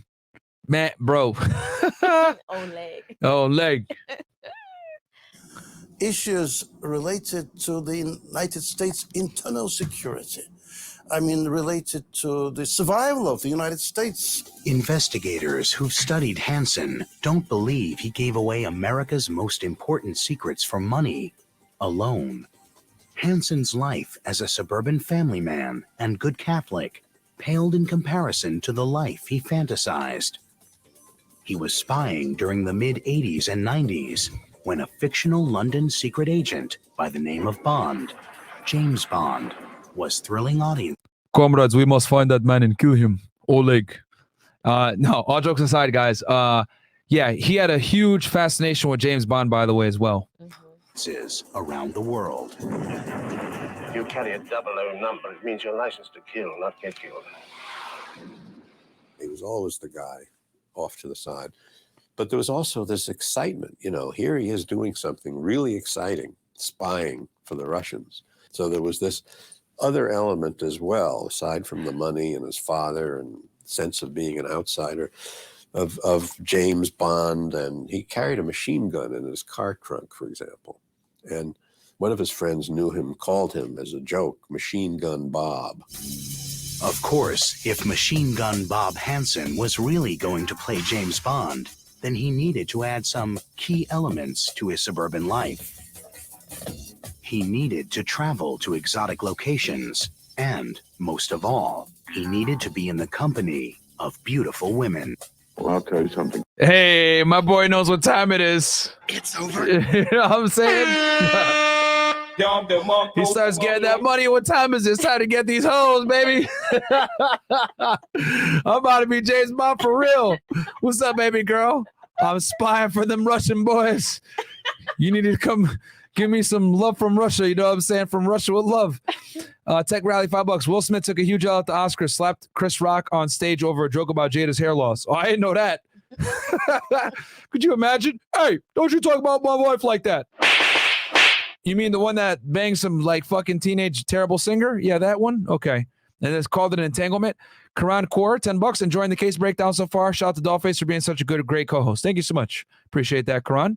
You and your fiance. Hope you guys are doing well out there in Canada. And then we got Demian602. Will Smith is double agent of masculine frame. Facts. Go to me. You're one of the most beautiful girls I've ever seen. Next, Hanson and the Stripper, a real-life spy's dangerous game with a femme fatale. Hey, man, what do guys like? Young youth and beauty. I told y'all. Don't change. In Washington, the strip clubs near FBI headquarters are somewhat. Good question here from Demian602, $10 all the way from, I think that's British pounds.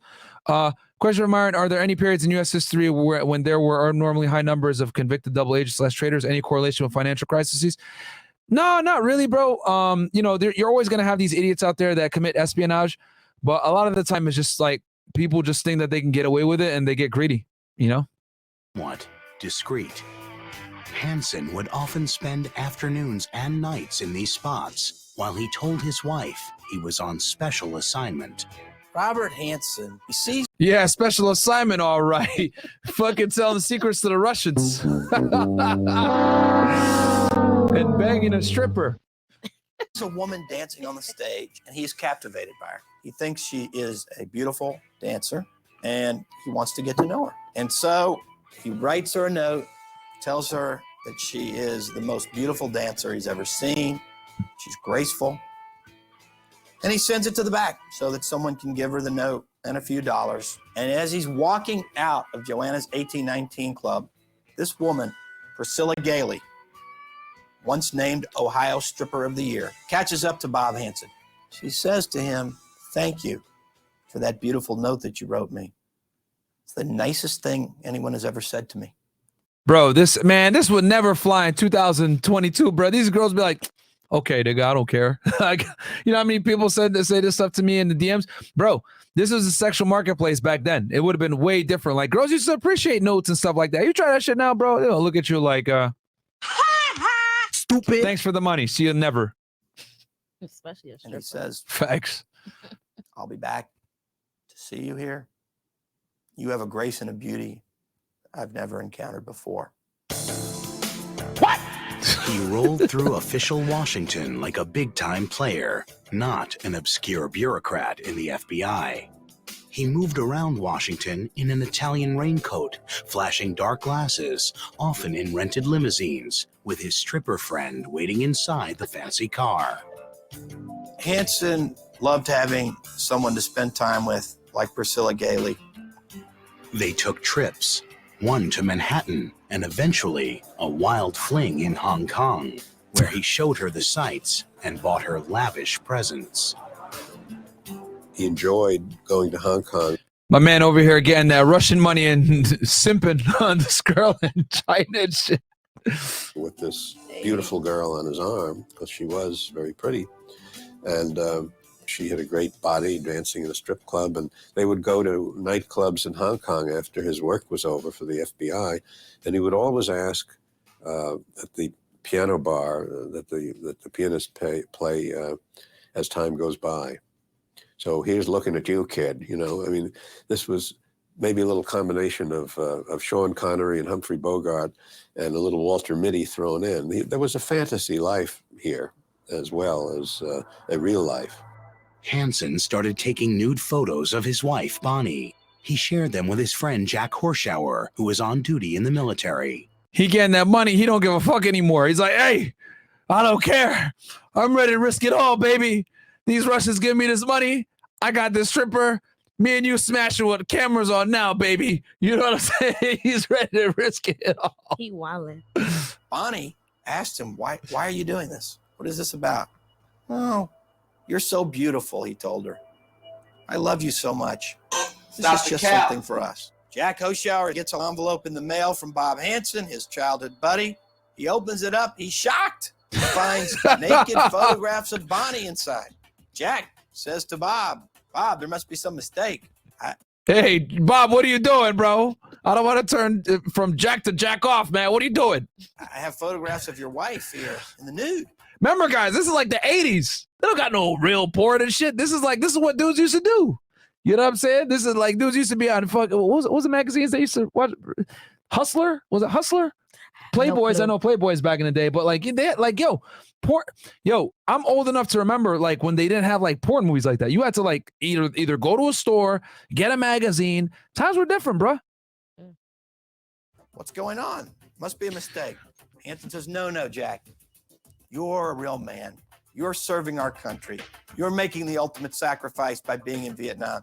I want you to share in the joy and the pleasure of seeing just how. Samuel goes, MYR. Can you look that up real quick, doll? The currency. Will Smith just had a meltdown live on stage after a comedian mentioned Jada. Big simp energy. Great breakdown, Myron. Well, Will Smith, bro, is definitely holding an L for the past 2 years. The shit that happened with him and Jada Pinkett, man, is literally terrible, bro. Like literally terrible. He's a legend, and this woman has sat here and disgraced his name. And it pisses me off, to be honest with y'all, because she's a fucking nobody, bro. And for her to disgrace his name like that with it's an entanglement and zero accountability, it's a damn shame, bro. It's Malaysian ringgit. Malaysian? Okay, Yeah. shout out to Malaysia. Especially speaking of Malaysia, man, I've been doing a lot of research on the 9/11 case for y'all. Just so you guys know, those plotters, they plotted the event in Malaysia. A lot of the planning was actually conducted in Malaysia. Yeah. Wow. Fire content, $10. No one else is doing this. Can you break down DC Sniper? I got you, my friend. I'll do that one. And can you make a note of that one, doll, please? Yeah. I've gotten that request a lot, DC Sniper. how beautiful Bonnie is. Not only did he photograph Bonnie nude, but he put a small video camera inside their bedroom. Bob Hanson said to Jack, You don't care anymore. I have a special treat for you. I want you to watch tonight. Hanson beamed live sex scenes from his bedroom, he and his wife, via closed-circuit video within the house, sitting in the den of their home. Jack shower, watched the nightly sex scene. It didn't stop there. Hanson and his pal Jack visited various pornographic websites together, including one that went by the name myhotwife.com. But Hanson did something even Jack didn't know about. Robert Hanson posted on the internet erotic stories about himself and his wife Bonnie. Some of them true, some of them imagined, some of them fantasy, some of them embellished. Hanson's sexual fantasies went undetected at the Bureau. A massive spy hunt was underway, but his colleagues were not looking at him. He would sit in a meeting with us, and we would talk about catching spies. And in his mind, he has to know he's the most powerful man in the room. So this guy says Hanson's former FBI boss. Hanson, I think, was a supervisor, which was a 14. So this guy was probably at least a special agent, an assistant special agent in charge, probably a 15. Even though he's sitting as a wall sitter. He would never sit at the desk. He would never be a leader. But in essence, he was the ultimate leader. Clearly, he deceived everyone around him. He deceived his wife and his family, worst of all, not to speak of his colleagues. But, you know, he may have deceived himself, and he may have been his own ultimate victim. Because, again, when you're a true believer, what you're doing, you believe in absolutely, no matter what it is. And you find reasons to justify it. And you have to do that to retain your sanity. But Hanson would ultimately make a mistake. A little mistake, which would lead the FBI mole hunters to him. Coming up, how the feds finally stopped Hanson.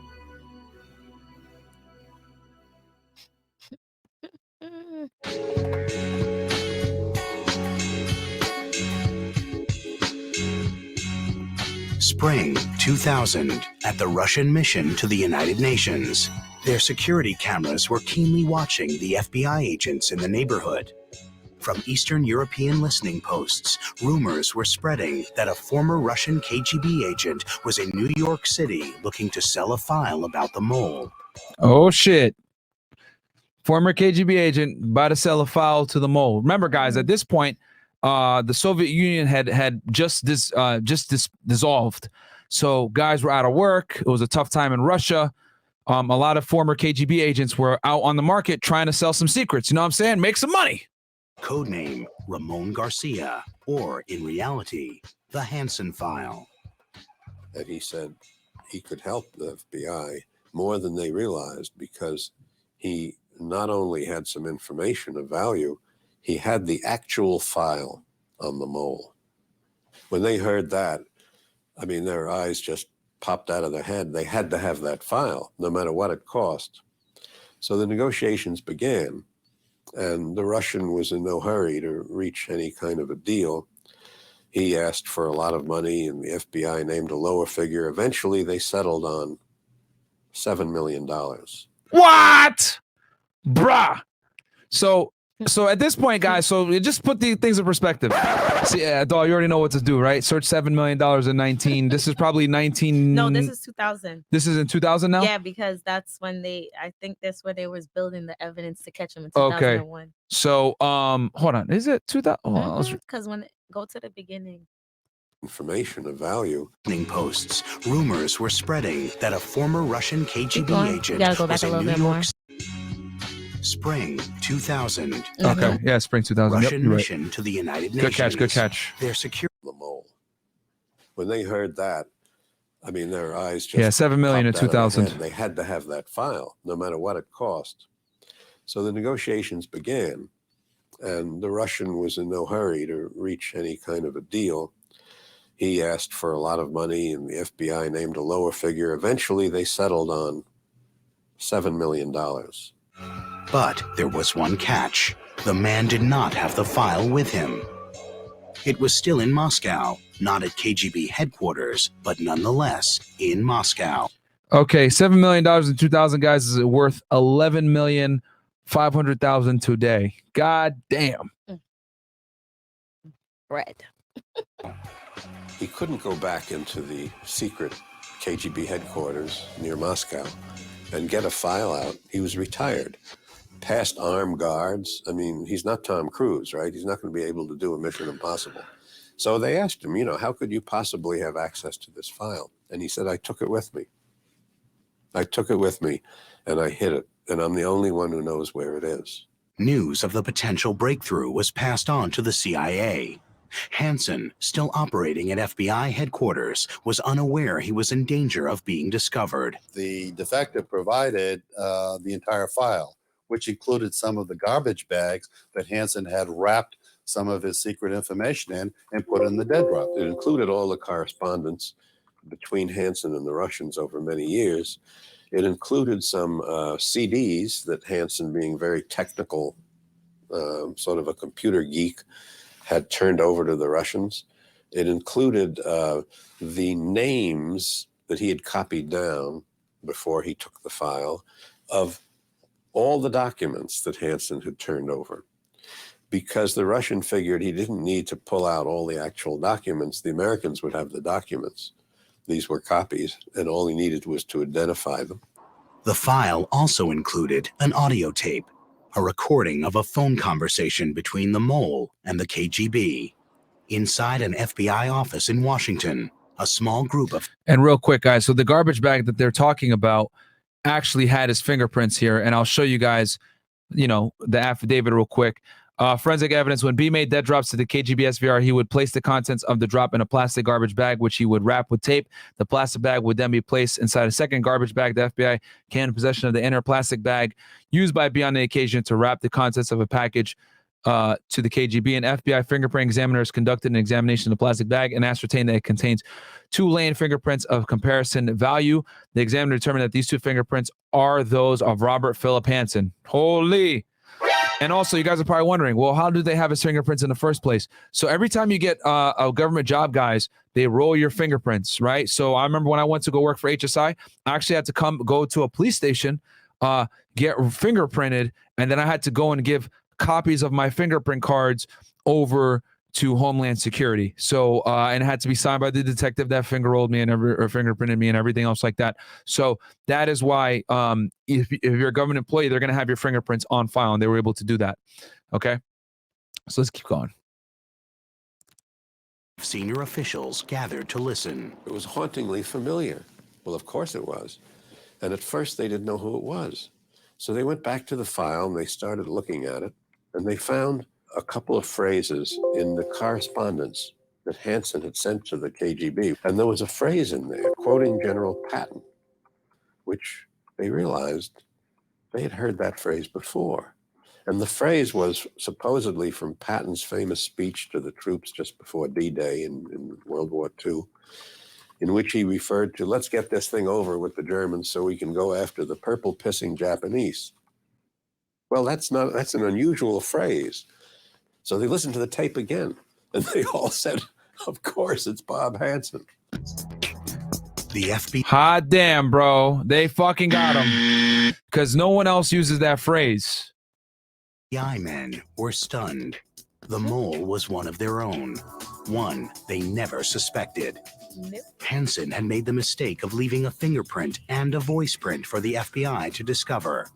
Armed with this evidence, they set a trap for Hansen. Oh, Lord. Hansen was stationed in the State Department for the FBI. They wanted him back at headquarters so they could put a video camera on him in his office in the ceiling, unknown to him, and keep an eye on him.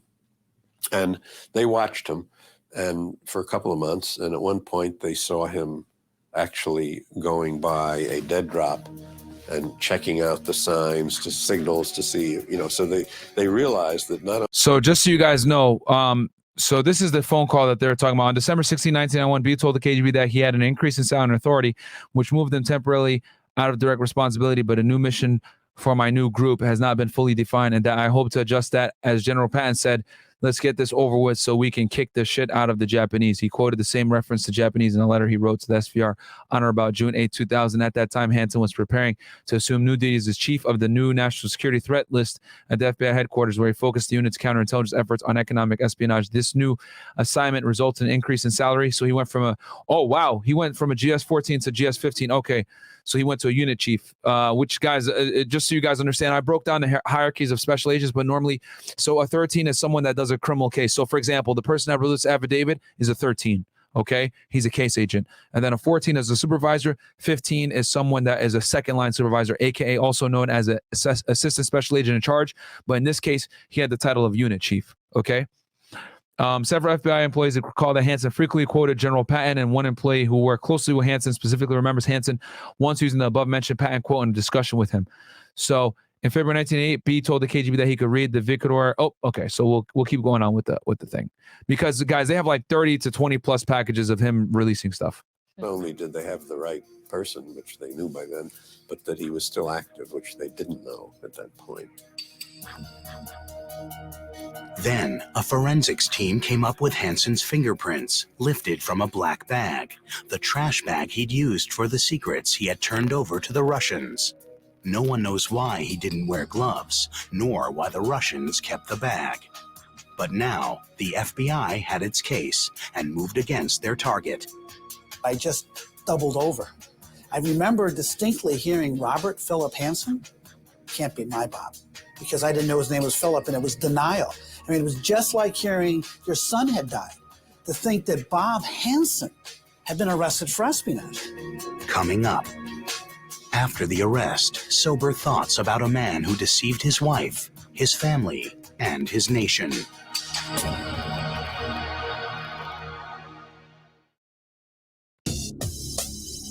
The news of Robert Hansen's arrest stunned official Washington. People tried to make sense of the betrayal. Bob Hansen was powerless, or at least he thought he was in the FBI. But by becoming a spy, he was the most powerful counterintelligence official in the U.S. government, because he could totally control his relationship with the KGB. He could make things happen in the FBI. He clearly was someone who was obsessed. He was obsessed with religion.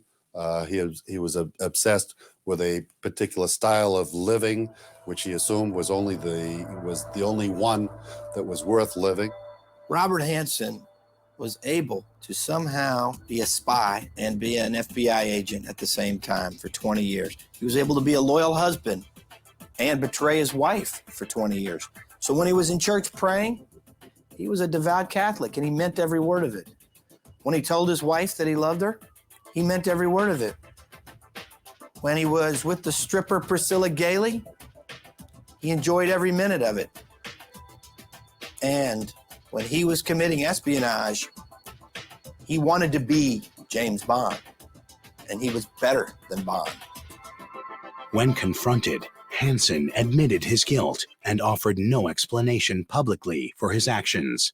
He agreed to cooperate in return for his wife's protection. I think she turns out to be a doormat for him.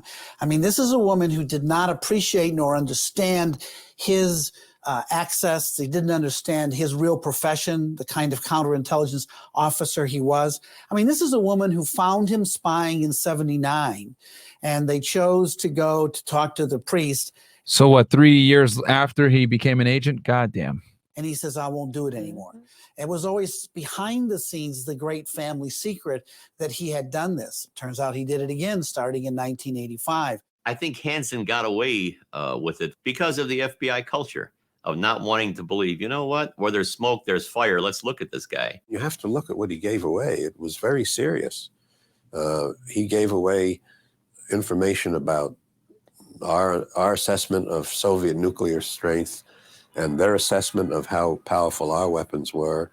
I mean, this during the Cold War, we all lived in a time of fear that there could be a nuclear Armageddon, and he was giving away information about that of great value. And he was betraying human beings whose lives were lost because of him. People were shot because of him. So you can't feel very sorry for this guy. Hansen's guilty plea avoided a public trial and release of sensitive documents. He was sentenced to life without parole. At headquarters, the FBI chief hailed his men for finding Hansen. And here he is right here, guys. He's currently serving 15 goddamn thing. So 15 life sentences at Florence ADEX U.S. Bureau of Prisons. And we've talked about this. This is probably the highest security prison. He's 23 hours in solitary confinement. 1 hour, I think he goes to the gym and is able to exercise, but he's by himself, 100% pretty much isolation.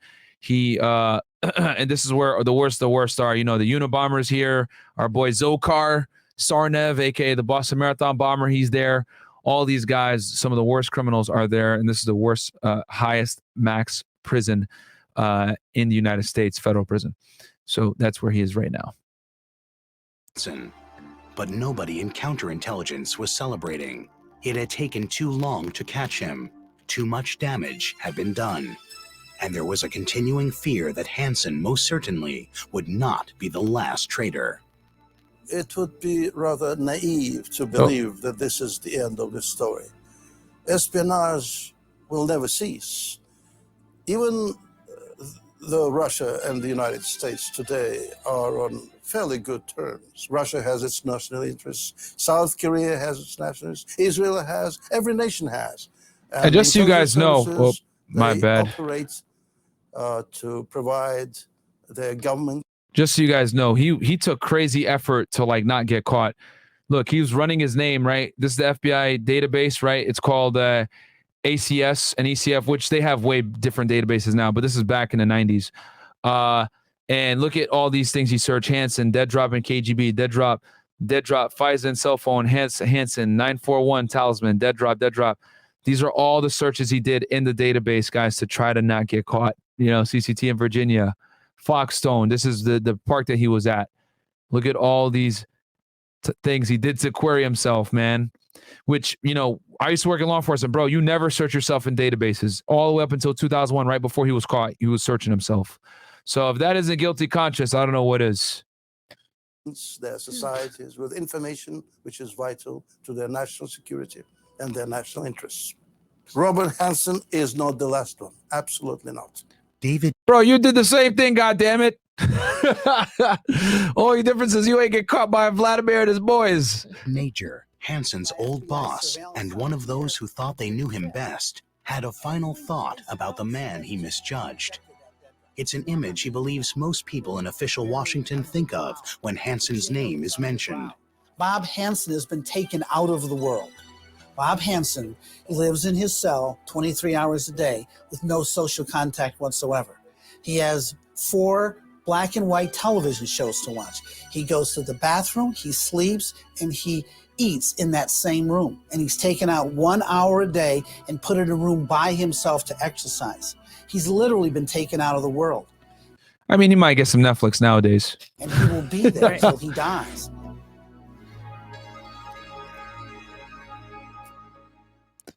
Crazy, crazy, crazy, crazy.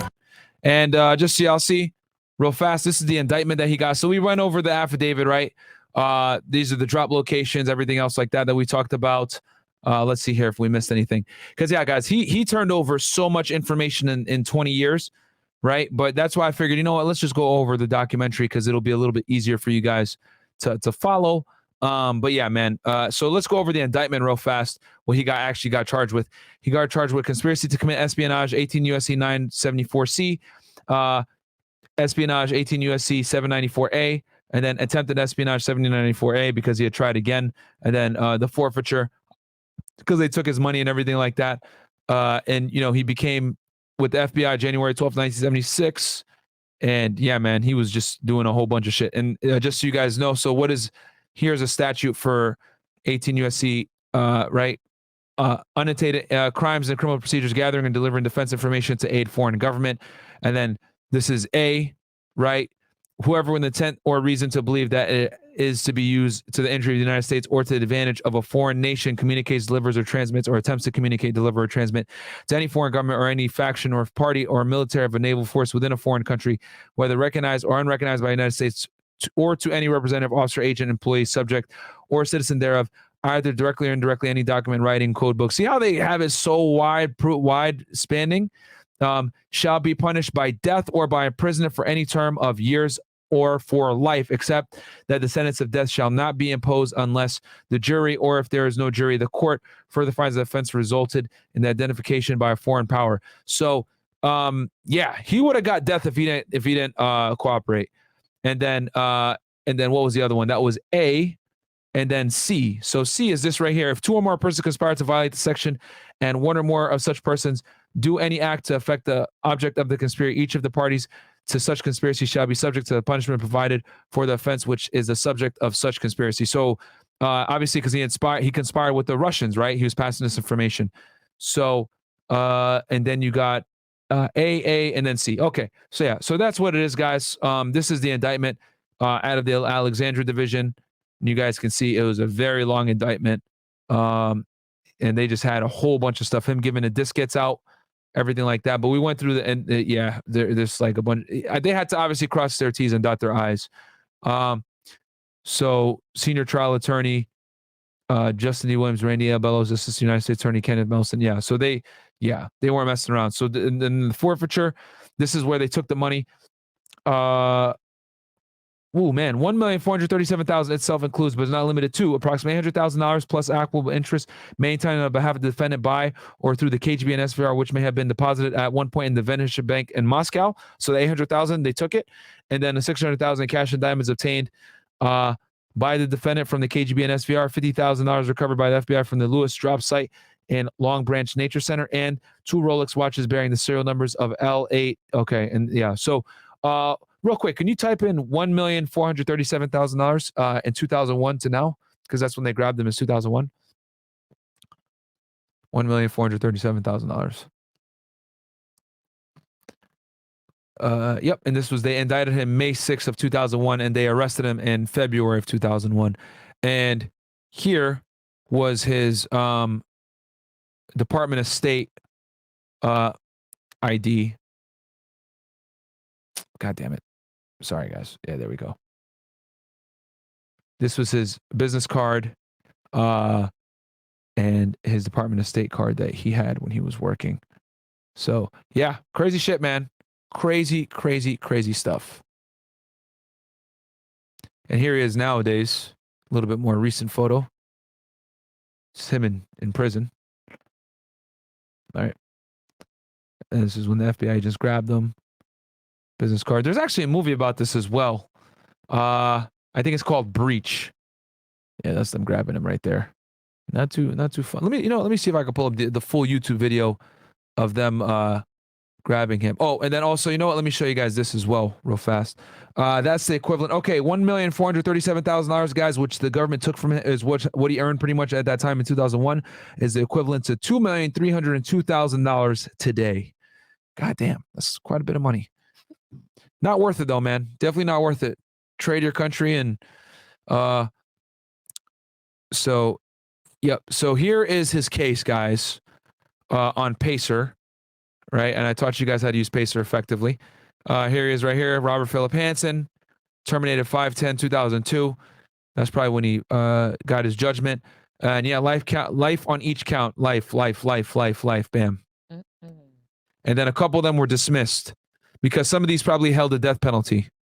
So that's why. So, yep. And then all this stuff right here, 2002. There's been something new here as of 2021. I don't know. I tried looking at it. I don't know what the hell this means.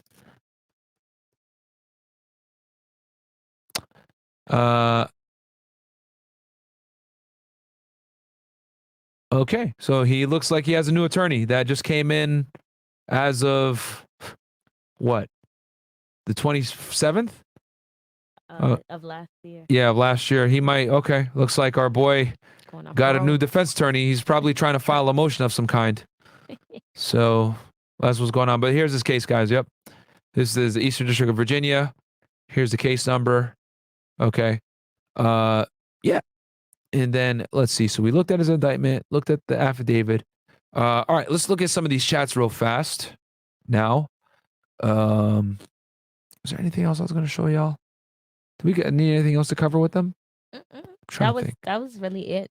Yeah. Remember the last thing I was like, when he got arrested and he told the FBI, what took y'all so long? Oh, yeah. You want to tell them about that real quick? Yeah, like he was. That was the first thing he told them when he got arrested? That's the first thing he told them when he got arrested. Like, what took y'all so long? Like, dang. Like, he knew it was coming, but he's like, yo, I got away with this for 20 years. That's a long true. time, though. That's a really long time. All right, so here we go. So this is him getting arrested, guys. The full video.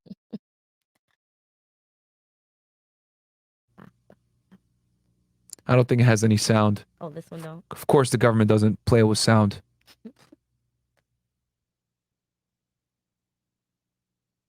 Coming from the park, just doing a drop. Oh, fuck.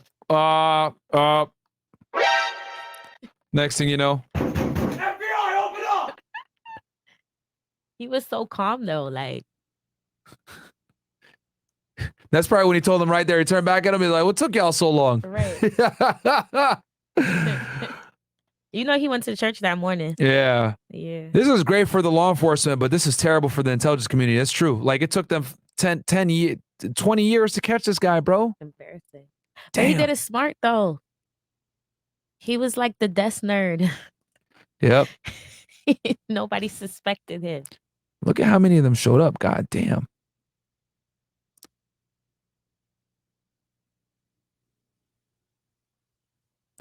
And mind you, guys, he's a high-ranking FBI agent. He's a 15. He ain't no bum. Look at my man, got them old-ass glasses on. 2001. You guys seen that piece of shit car? God damn. Oh, man. All right. So, man, I hope you guys enjoyed that right there. So let's read some of these chats real fast. I know a lot of talk about Will Smith right now. I'm going to go check the video after this. Do double agents / traders have any common physiological traits, habits, or life events that make it easier to predict whether they'd flip? Nah, man. A lot of the time, it's just random, bro. It's just random. Like, you wouldn't think that they would do it, but they just do it. Best chat, moderators, best podcast. Thank you so much. Yeah, man. And yo, guys, do me a quick favor. Go ahead and like the video, man. How many likes do we got? Do we got a 1,000 likes, guys? Can you guys get us to 1K likes? I see there's 1,000 of y'all in here. Oh, we got 1,000 likes. I'm just going to shut up then. Yeah. If you haven't liked the video already, guys, like the video. And then let's see here. What else? I want to make sure I don't miss any chats. Love you guys so much. Wayne, Myron, do you have you seen? And guys, if you have any questions, go ahead and get them in now. Any questions for me or Dollface? Myron, have you seen the movie Breach 2007? It's a drama based on Life and Sting by the FBI of Robert Hansen. Yes. I actually mentioned it earlier. I will probably check it out as well. I didn't watch it prior to this because I didn't want to get Because you know how Hollywood like changes the facts around a bit for no, for more views. But I'll probably, well, fuck it, we'll watch it after this one. Do Will Smith smacking Chris? Give me ones in the chat if y'all want me to play this clip of Will Smith smacking the shit out of Chris Brown or Chris Rock. Go ahead and give me ones in the chat if y'all want me to do it. If you guys want me to do it, I'll do it. You know they about to put. Yeah, I know they're about to put some ones in We've here. been talking about this for a good minute. Yeah. I'll Google this shit right now. I and- hold you. I want to see it too. Mario Dollface working hard. We really are, man. Right. And then we got Jamal $5. Did you know some of the 9/11 hijackers trained at a small Lanson airport in Palm Beach, Florida? Yes, I do, my friend. Yes, I do. I got a funny story about those guys as well from my job when I do that. It's not crazy. It's not classified, but the little funny story about the FBI. Did you see Andrew Tate reaction to Will and Jada? Yes, I did. It was hilarious. Shout out to Islam, bro. They need a break. What she did was super haram, if you guys know what I'm saying, man. Let's see here. Anything else here? Camino Kill, welcome. Good to see you back. Fire content. No one else is doing this. Can you break down the DC? Okay, I think I'm caught up here. So let's see what the chat says. Oh yeah, a bunch of ones. All right, fantastic. I knew you guys were gonna want it. So all right, let me go ahead and pull this up here on the side because I knew. Oh man. Okay, let's Google this joint right here. So let's have some fun. I'm going to Google it with you guys. So let me share a screen and we go on this discovery together. Come on, you got two more. Okay, can you do a breakdown of 1MDB and Joe Low scandal? He funded the movie Wolf of Wall Street from Malaysian taxpayers' money with Goldman Sachs. Okay, we could look at that. And then was there another one, Doll, that you could pull up? Right here. Mario, can you do a video on Cain Velasquez, an ex-fighter who went after the man who okay, I get what you're saying, his child. Yeah, can you write that down as well, Dollface, please? I got you. Okay. All right, Will Smith. Let's look this up. Will Smith, Chris Rock. Oh, it's already up here.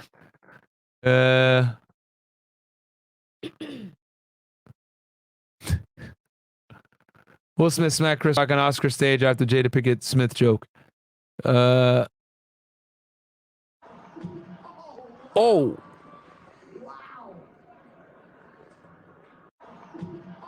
Oh, wow. Damn. Holy. He put his whole back into it. Wow. If anyone has the link, Drop it. yeah, so someone drop it in the chat. If someone got like the full on joint that ain't gonna hit me with, it's got to be on YouTube though. Let me see if I can find this shit on YouTube, bro. Hold on. Let's see. Will Smith smack.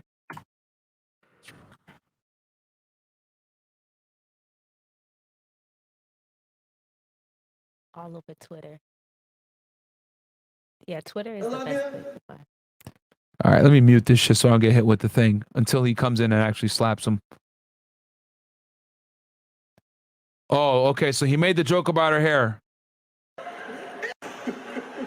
Look at her mad. She do look bald as hell, though. That was a nice one. Okay. The fuck? Someone in the back. Some idiot in the back.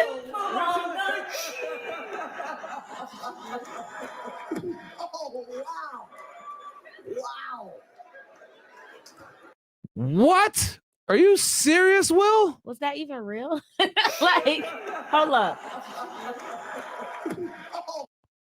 Wow. Who slaps somebody like that though? That's wild. Wow. Incredible. Wow. Will Smith. Wow. Okay. Ridiculous. Very interesting. I hope that wasn't staged. I mean, the way he slapped him and then his hand was straight. Like, who slaps somebody like that? Like, I don't know. It's kind of, Yeah. it's weird. Wow. Incredible, bro. Incredible. Yeah, I think it's real because they're saying it's. We'll see. Oh, we'll see. Okay, whatever. They're saying fake. He cursed them out afterwards. Yeah, yeah. I don't think it was fake, guys. I don't know. Just look. I don't know. It was probably real. Let's see here. Jada, I love you. G.I. Jane 2, can't wait to see it. All right?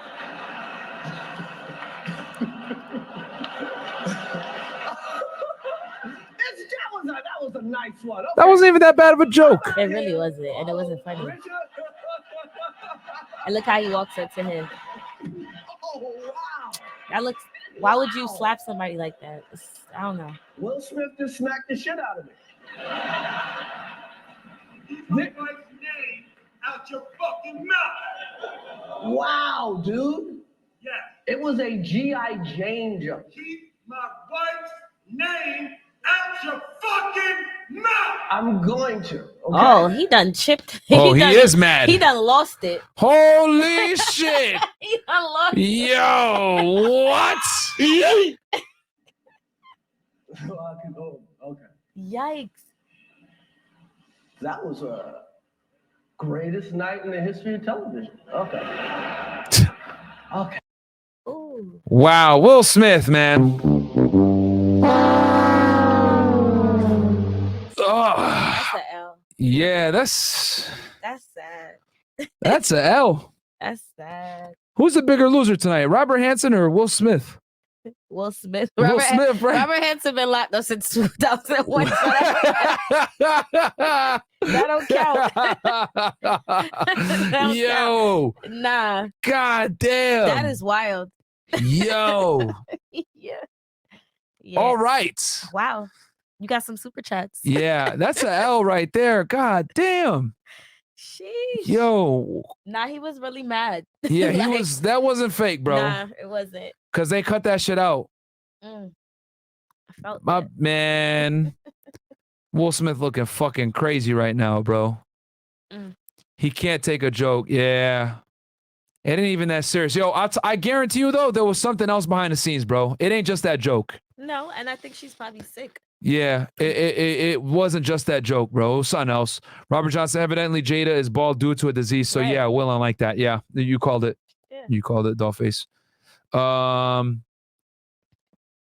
Like, man. I've never seen him that angry. Yeah, Like, I've never seen him that mad, like, in she real must life. be about to die. Like, She had just got diagnosed with a scalp condition. oh, Okay. that's it? Yeah. But I mean, damn, bro, he ain't have to, like, my man, like, It was the last part. It wasn't even the smack. It wasn't even the Church slap. of Patrol, my SC from earlier got dismissed. Would you do a Barry Seal episode? Can you write that one down too? Yeah. JC Torres, after 9/11 building fell in the middle of the rubble, they found the passports. Conspiracy 1000%, don't you think? We'll see. Yeah, I saw loose change. I did see loose change. All right, I think I caught up with all the chats, man. Oh, what legal trouble is Will Smith in now? He might get arrested after that. So yeah, he might honestly get arrested after that. That's open assault, bro. At the Oscars. How can people not tell that was acting? Two good actors acting. Nah, that last part wasn't. Nah. Yeah, nah, bro. Because the Oscar, like, the Oscars is a classy event. Like that, I don't think they would stoop to that level to like get views. Like slapping somebody and then saying get my wife's name out your fucking, like, nah. Yeah, he used profanity. And Yeah, he was he was upset. profanity on too, and they're on public television. Nah, bro, that shit was real. That shit was real. Chris should have said he was sorry for talking about August's wife right then and there. I'm crying. Yeah. He laughed at a joke that went up there after looking at her reaction. Yeah, he probably thought it was funny. Then she started crying. Could we get a Vibes? It's your boy Vibes Cartel. Vibes Cartel. Is that how it is? Yeah, it's Vibes. Bro, I don't know Jamaican law, guys, so I don't know. You know what? She could break it down for y'all because she knows Jamaican law. No, I don't. Their jurisdiction is different. Yeah, that's a whole other. That's different. First of all, the man's still making music since he been locked up. So I don't know how, man. Do they even Listen. really put people in jail out there in Jamaica? What's he doing? He's just chilling. He got Jamaica on lock. Okay. Apparently so. He's still on lock and making music. Yeah, How you have things on lock while you're supposed to be on lock? they got a studio. They got a studio. Man. All right. Okay, let me make sure I don't miss any of you guys right now. So I'm gonna make sure I pull up all the chats right now. Give me 1 second, guys. Do you got anything you want to tell the people? I had fun this episode. You did? This I think this is one of the best FedEx episodes. Not because I'm on here, of course, but I was gonna say you what? Probably just saying it because you're on here. Nah, the breakdown was fun. We had the video, we had the interaction with the chat. You know, we had more likes than views. Like, yeah, it was good. What y'all think? Yeah, guys, give us ones in the chat if you guys enjoyed that while I read these chats. Having fun, $2. Jada must have got that Gawk 9000. Okay, I got you. It's over 9,000. $5 from Richard. I just don't get it. Jada cheats on Will. Crickets. Chris makes a lame joke. Will mans up. Gives me a break. Give me a break. What do you think? Yeah, it's craziness, bro. That's definitely L for him. Chris should have said he was sorry for talking about. Yeah, hilarious. King. Could we get a? We definitely got ones in the $5 chat. from Gracie Habib. He can't take a joke. Hilarious. And I'm just reading through here, making sure I didn't miss any of your guys' chats. Thank you guys so much for donations. Really love you guys. You got anything you want to tell the people, doll, while I pull up this, while I keep looking?